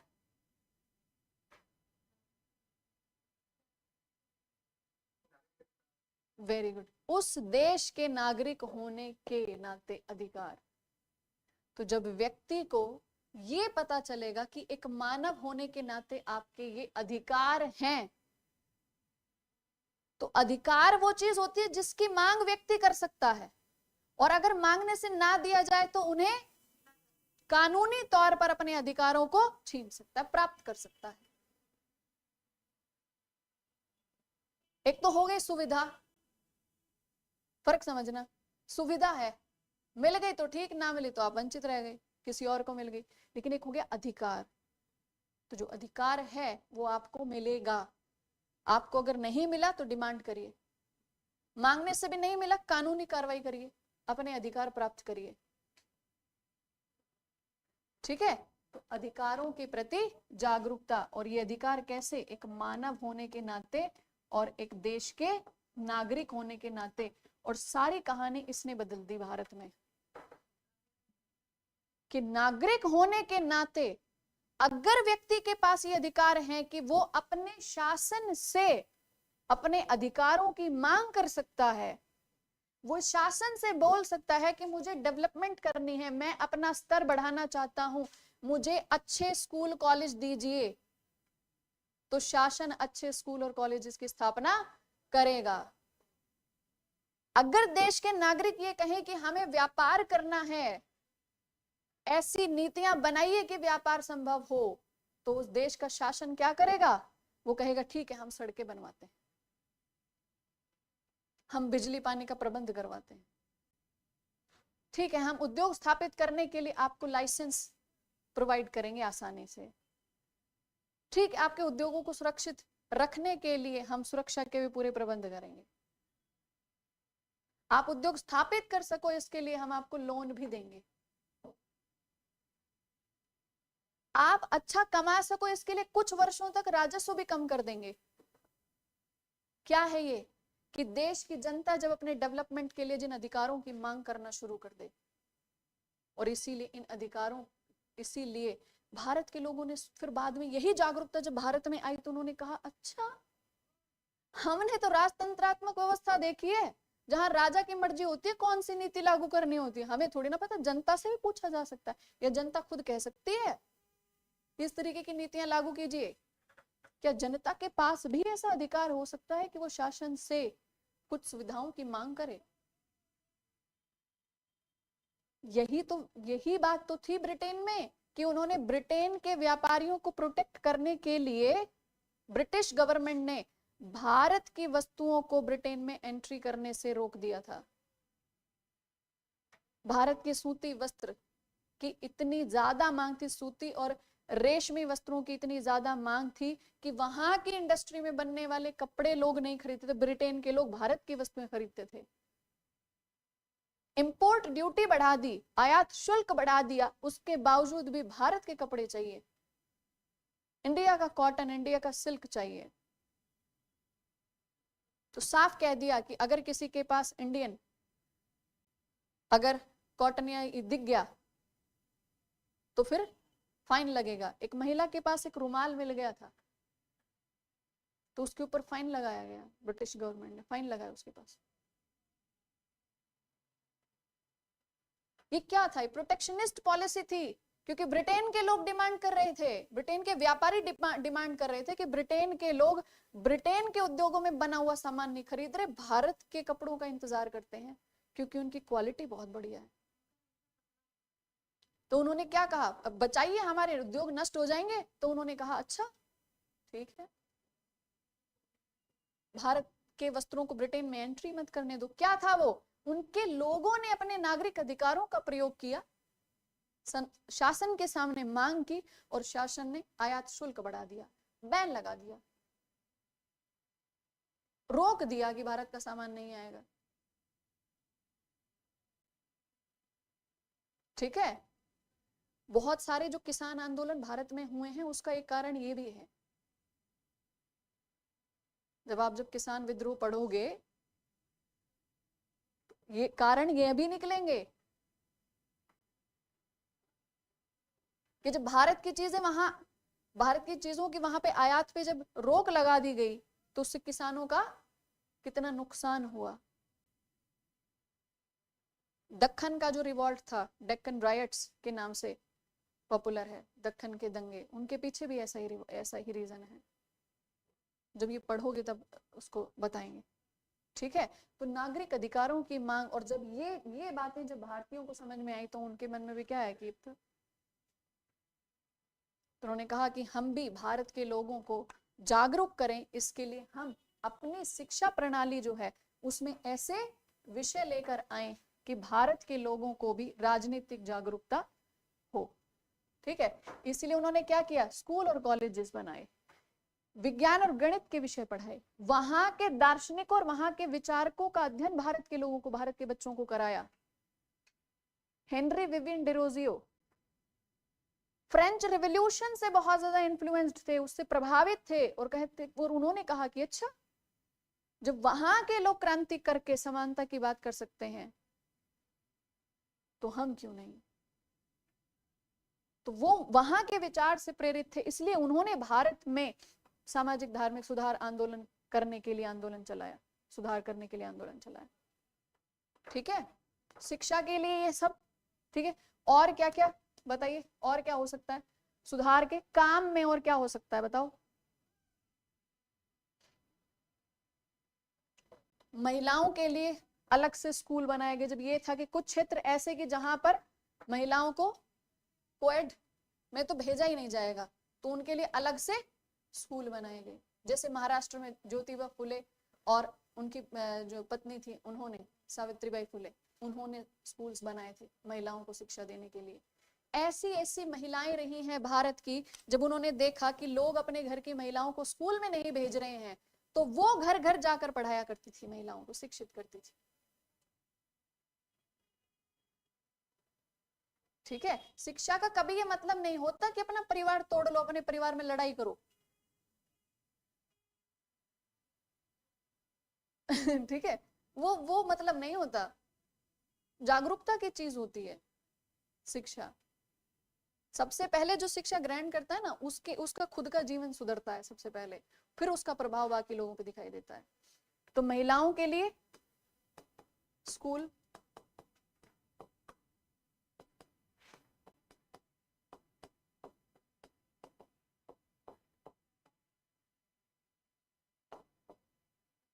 और सुधारवादी कार्य में और क्या क्या शामिल होगा।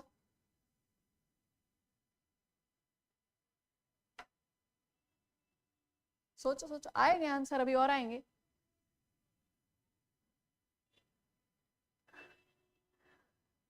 Good afternoon from Gurukul. ओ, क्या बात है, थैंक यू सो मच। हमारे दूसरे छात्र भी यहाँ आ गए, बहुत अच्छा लगा देख के। चलो और बताइए, सोचिए, वो तो उनको पता है मेरी टेक्निक पढ़ाने की, आप लोग बस अभी थोड़ा जानोगे मेरे बारे में थोड़ा सा और, ठीक है। आप लोग भी वैसे ही हो जाओगे। बताइए और क्या क्या पॉइंट्स हैं सुधारवादी कार्य में, और क्या क्या किया उन्होंने, क्या क्या किया होगा बताइए। बहुत बढ़िया, पत्र पत्रिकाओं के माध्यम से अपने विचारों को प्रसारित करना, लोगों तक पहुंचाना।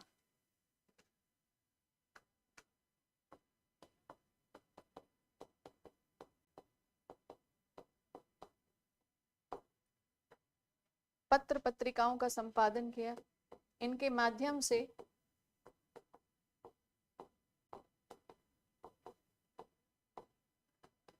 जागरूकता का प्रसार किया,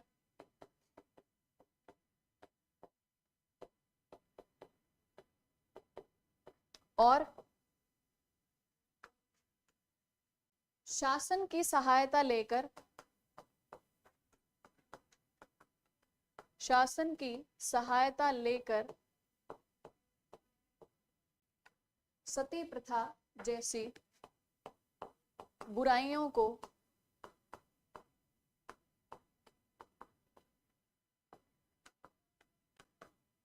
हटाने के लिए कानून बनवाए।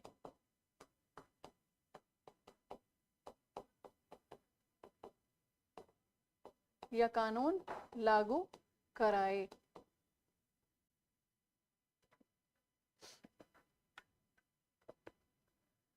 ठीक है, सती प्रथा उन्मूलन कब था, कब कानून बना था इसके लिए? 1800 28। उसके बाद दूसरा एक और कानून बना, विधवा पुनर्विवाह 1856, 1856। ये ईश्वर चंद्र विद्यासागर का बहुत बड़ा उसमें योगदान रहा। ठीक है, तो इस तरीके से भारत के जो सुधारक थे उन्होंने क्या किया, जनता को जागरूक किया एक तरफ, दूसरी तरफ उन्होंने शासन की सहायता ली और शासन की सहायता से उन्होंने कानून बनवाकर और फिर परिवर्तन करने का सोचा। ठीक है, क्लियर। अब ये जो सेक्शन है इसको अभी आप और थोड़ा स्पेस छोड़ेंगे और आगे जो हम लिखेंगे, ठीक है, तो बीच में थोड़ा स्पेस होना चाहिए। आपके माइंड में और भी जो पॉइंट्स आएंगे वो आप लिख कर लेकर आएंगे और मुझे कल बताएंगे कि आपने और क्या क्या पॉइंट्स इसमें ऐड किए हैं। ठीक है, चलिए अब हम सुधारवादी आंदोलनों के बारे में पढ़ेंगे कुछ। बेटा यहां से आपके जो एनालिटिकल क्वेश्चन होते हैं मेंस में वो सॉल्व होंगे। अब हम कुछ सुधारवादी आंदोलनों के बारे में पढ़ेंगे जहां से आपका पीटी सॉल्व होगा। ठीक है, चलो लिखो, स्पेस छोड़ दो और फिर आगे लिखिए। कुछ महत्वपूर्ण सुधारवादी आंदोलन।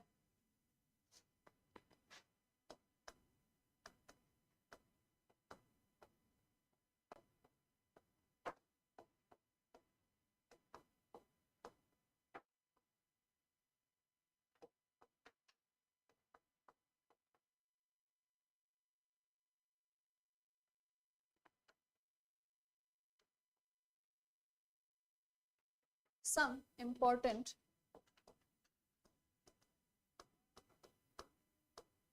reformist movements।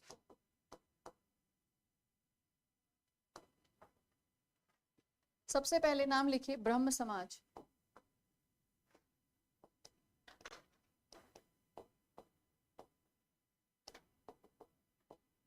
इसकी स्थापना वर्ष 1828 में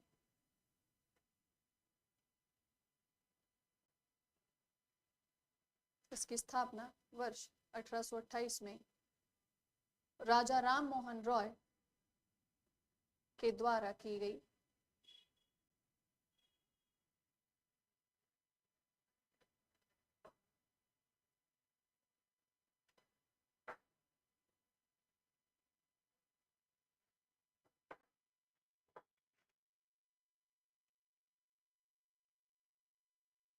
राजा राम मोहन रॉय के अलावा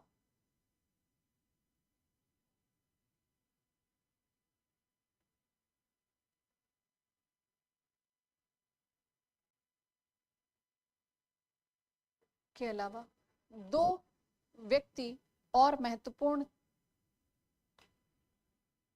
व्यक्तियों ने और महत्वपूर्ण भूमिका निभाई, जैसे कि नाम लिखना।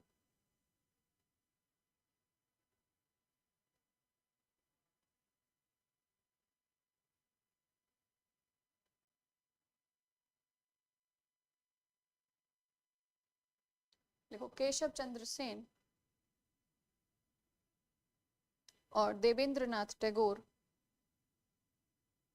केशव चंद्र सेन और देवेंद्र नाथ टैगोर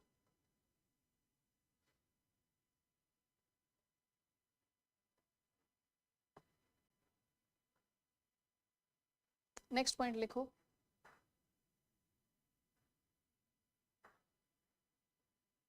ब्रह्म समाज नामक, नेक्स्ट पॉइंट इसी का, यह ब्रह्म समाज के माध्यम से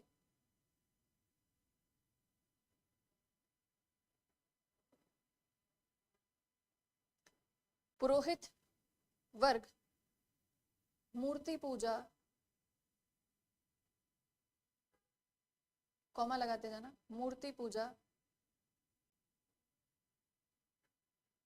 बहुदेववाद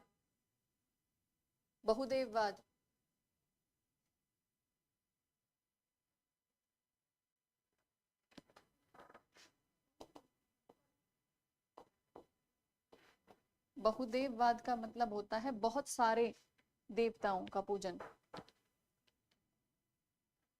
जैसे हमारे हिंदू धर्म में अलग अलग मान्यताएं हैं, क्या कहते हैं कि देवों के बहुत सारे स्वरूप हैं, 33 करोड़ देवी देवता हैं, है ना।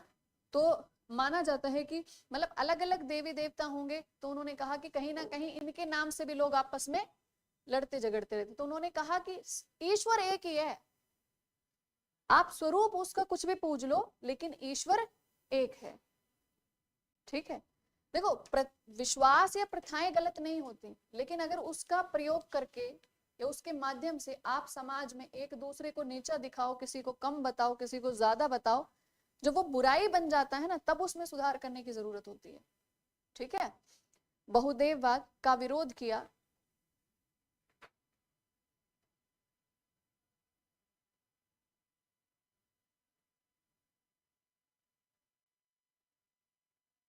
इसके द्वारा इस विचार को प्रसारित किया गया कि इसके द्वारा यह विचार प्रसारित किया गया कि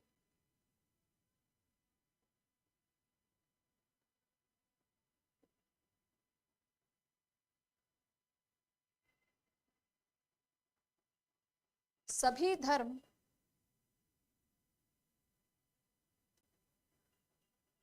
एक हैं,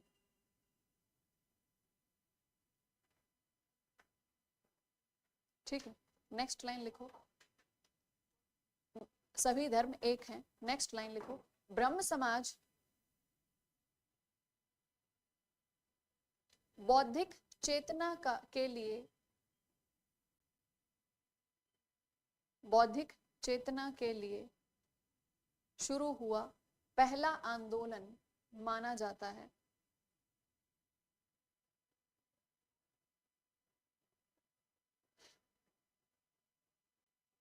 पहला आंदोलन माना जाता है।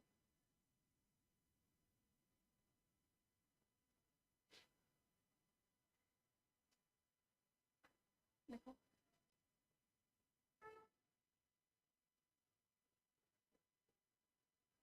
देखो 1866 में, नेक्स्ट पॉइंट, 1866 में यह समाज दो शाखाओं में विभाजित हो गया।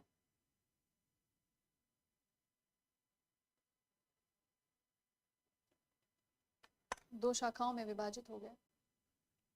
एक शाखा इसकी बनी ब्रह्मो समाज ऑफ इंडिया, मतलब भारतीय ब्रह्मो समाज।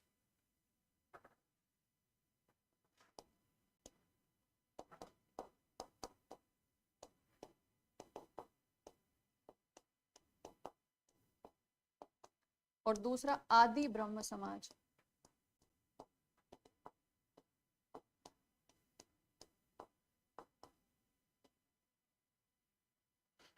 ठीक है, जो भारतीय ब्रह्म समाज है, इसका नेतृत्व किया केशव चंद्र सेन ने।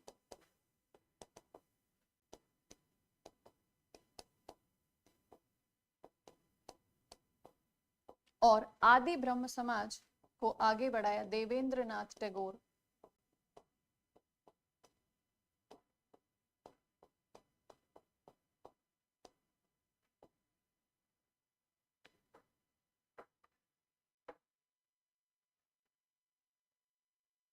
लिख लिया। अब बाकी पॉइंट्स हम राजा राम मोहन रॉय जब पढ़ेंगे उसमें कवर करेंगे। नेक्स्ट एक दो लाइन छोड़ के लिखो, प्रार्थना समाज। प्रार्थना समाज हेडिंग,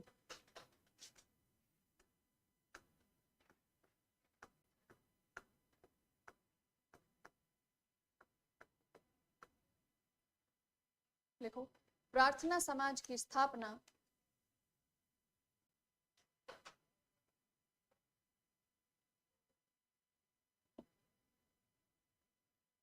आत्माराम पांडुरंग के द्वारा, लिख लोगे ना, आत्माराम पांडुरंग के द्वारा वर्ष 1876 में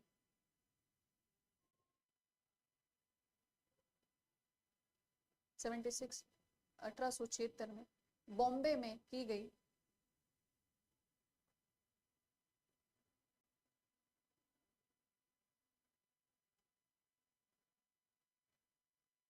इसका उद्देश्य, नेक्स्ट पॉइंट, इसका उद्देश्य समाज में सुधार करना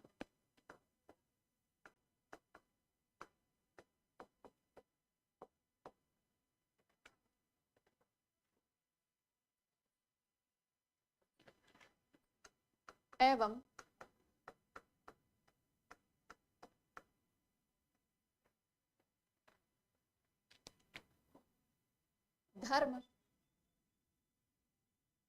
धर्म में भक्ति का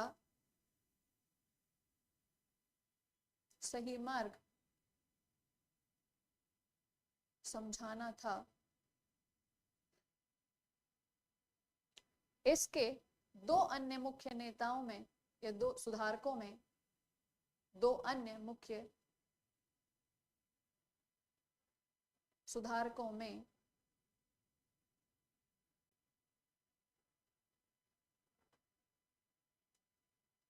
देखो आरजी भंडारकर और महादेव गोविंद रानाडे, एमजी रानाडे, महादेव गोविंद रानाडे शामिल थे।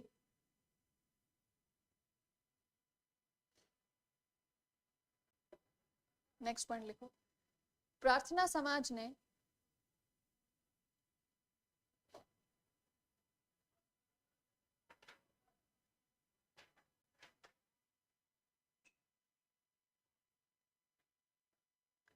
समाज सुधार के लिए चार मुख्य बातों पर जोर दिया। समाज सुधार के लिए चार मुख्य बातों पर जोर दिया। अब 1 2 3 4 ऐसे लिखोगे, ठीक है? लिखो, जातीय व्यवस्था को की अस्वीकृति या जातीय व्यवस्था को अस्वीकार करना। सेकंड,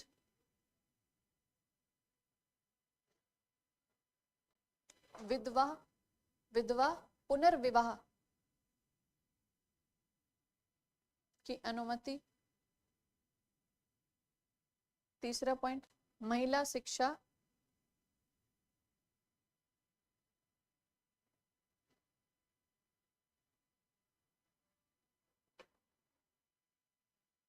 विधवा पुनर्विवाह, तीसरा महिलाओं को शिक्षा, और फोर्थ है शादी के लिए लड़का लड़की दोनों की उम्र में बढ़ोतरी।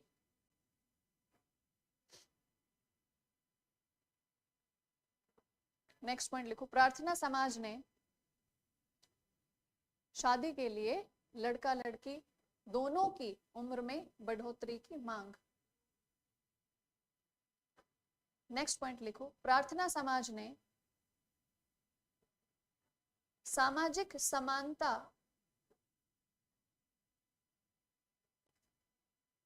समानता को बढ़ाने के लिए अंतरजातीय भोज, जैसे इंटरकास्ट डाइनिंग, मतलब एक साथ खाना, ठीक है, अंतरजातीय भोज का आयोजन एवं अंतरजातीय विवाह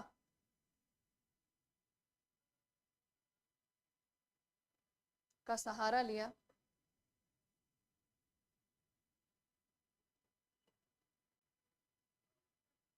साथ ही निम्न वर्ग के लोगों में शिक्षा, निम्न वर्ग के लोगों में शिक्षा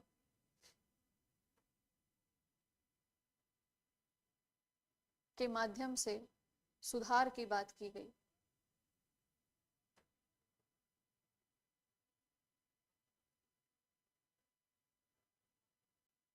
अब एक बॉक्स बनाइए, मतलब बॉक्स बना लेना, और ये जो महादेव गोविंद जो एमजी रानाडे हैं, ठीक है, इनके 3 संस्थान और थे जिनमें इनका महत्वपूर्ण योगदान था।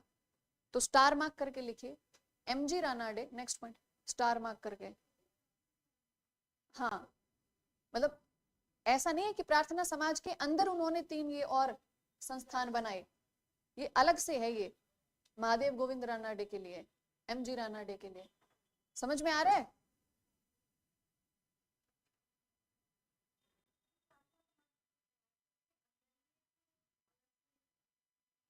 प्रार्थना समाज आप छोड़ो, मत लिखो। अभी यहाँ पे हमने 2 महत्वपूर्ण लोगों के बारे में बात की थी, ठीक है, जिनमें से एक एमजी रानाडे थे। तो मैं सिर्फ यही बताना चाहती थी कि एमजी रानाडे का जितना योगदान प्रार्थना समाज में था, इसके साथ साथ 2-3 और ऐसे संस्थान थे जहां पर इनका महत्वपूर्ण योगदान रहा।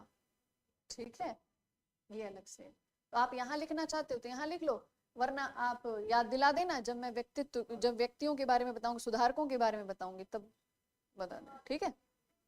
हाँ, लिख लो, लिख लो। प्रार्थना समाज के अलावा महादेव गोविंद रानाडे ने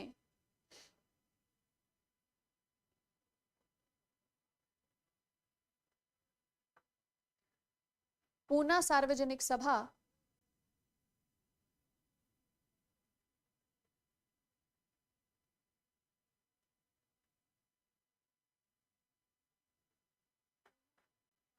सार्वजनिक सभा विधवा पुनर्विवाह एसोसिएशन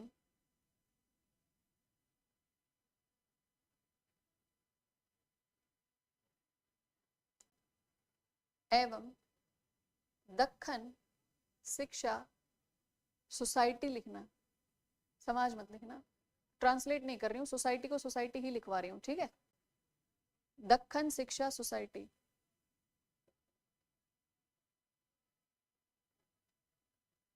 के माध्यम से भी समाज सुधार के प्रयास किए।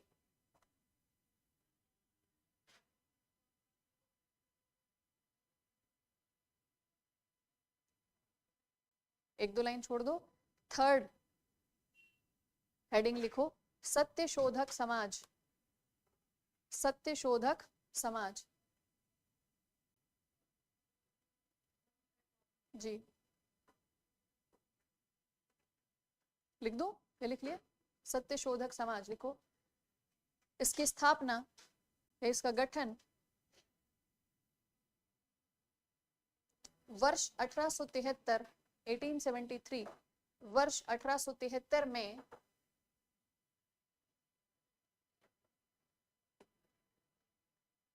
ज्योतिबा फुले के द्वारा किया गया।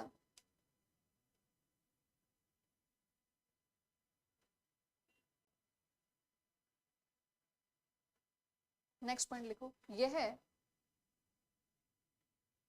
उच्च जातियों के विरुद्ध, उच्च जातियों के विशेष अधिकारों के विरुद्ध, ऐसे लिखना, विशेष अधिकारों के विरुद्ध शुरू किया गया, विशेष अधिकारों के विरुद्ध शुरू किया गया एक शक्तिशाली या मजबूत आंदोलन था।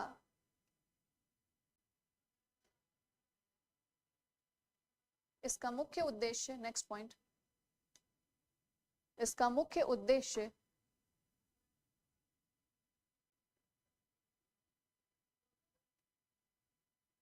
समाज सेवा से संबंधित कार्य करना,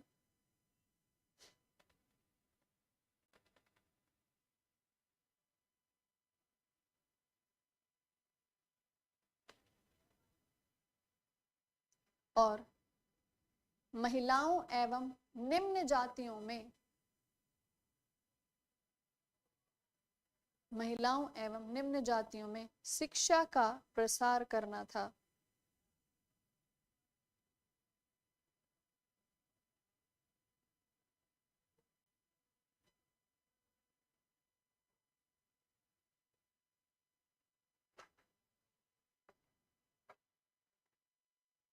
नेक्स्ट पॉइंट लिखो, ज्योतिबा फुले के द्वारा, ज्योतिबा फुले ने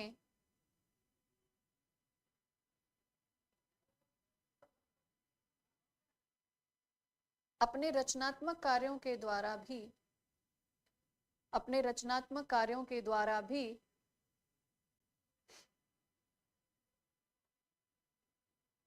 अपने विचारों का प्रसार किया, जैसे गुलामगिरी,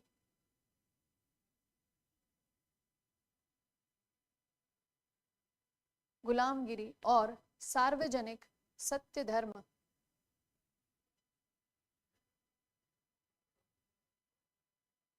गुलामगिरी और सार्वजनिक सत्य धर्म। नेक्स्ट पॉइंट लिखो,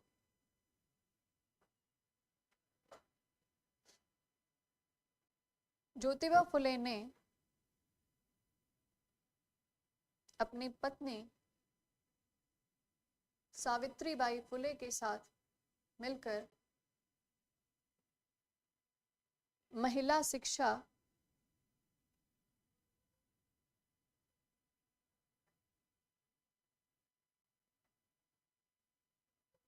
शिक्षा के लिए स्कूल खोले,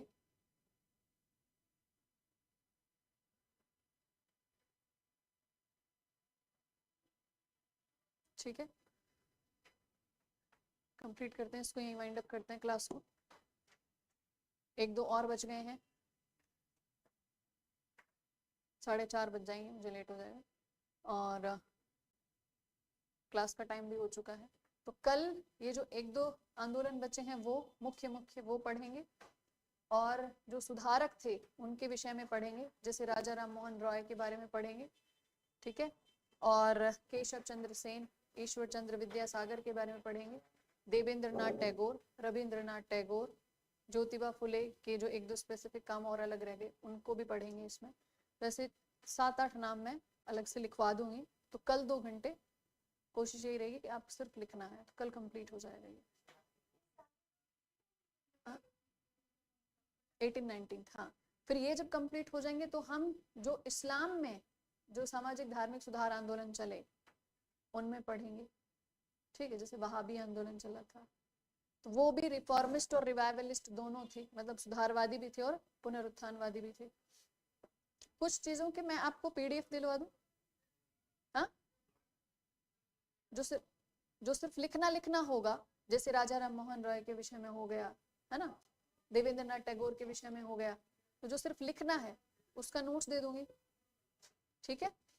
और जो दूसरे धर्मों में जो सुधारवादी आंदोलन थे कल वो पढ़ लेंगे, ठीक है। कुछ लिखा दूंगी, कुछ नोट्स देके, लेकिन फिर वो जो नोट्स आपको दूंगी वो आपको पढ़ना है बहुत ध्यान से, लापरवाही नहीं करना, वरना फोन में ही रह जाएगा वो, आप समझना इस चीज को, ठीक है। चलिए, थैंक यू सो मच। हाँ, ठीक है।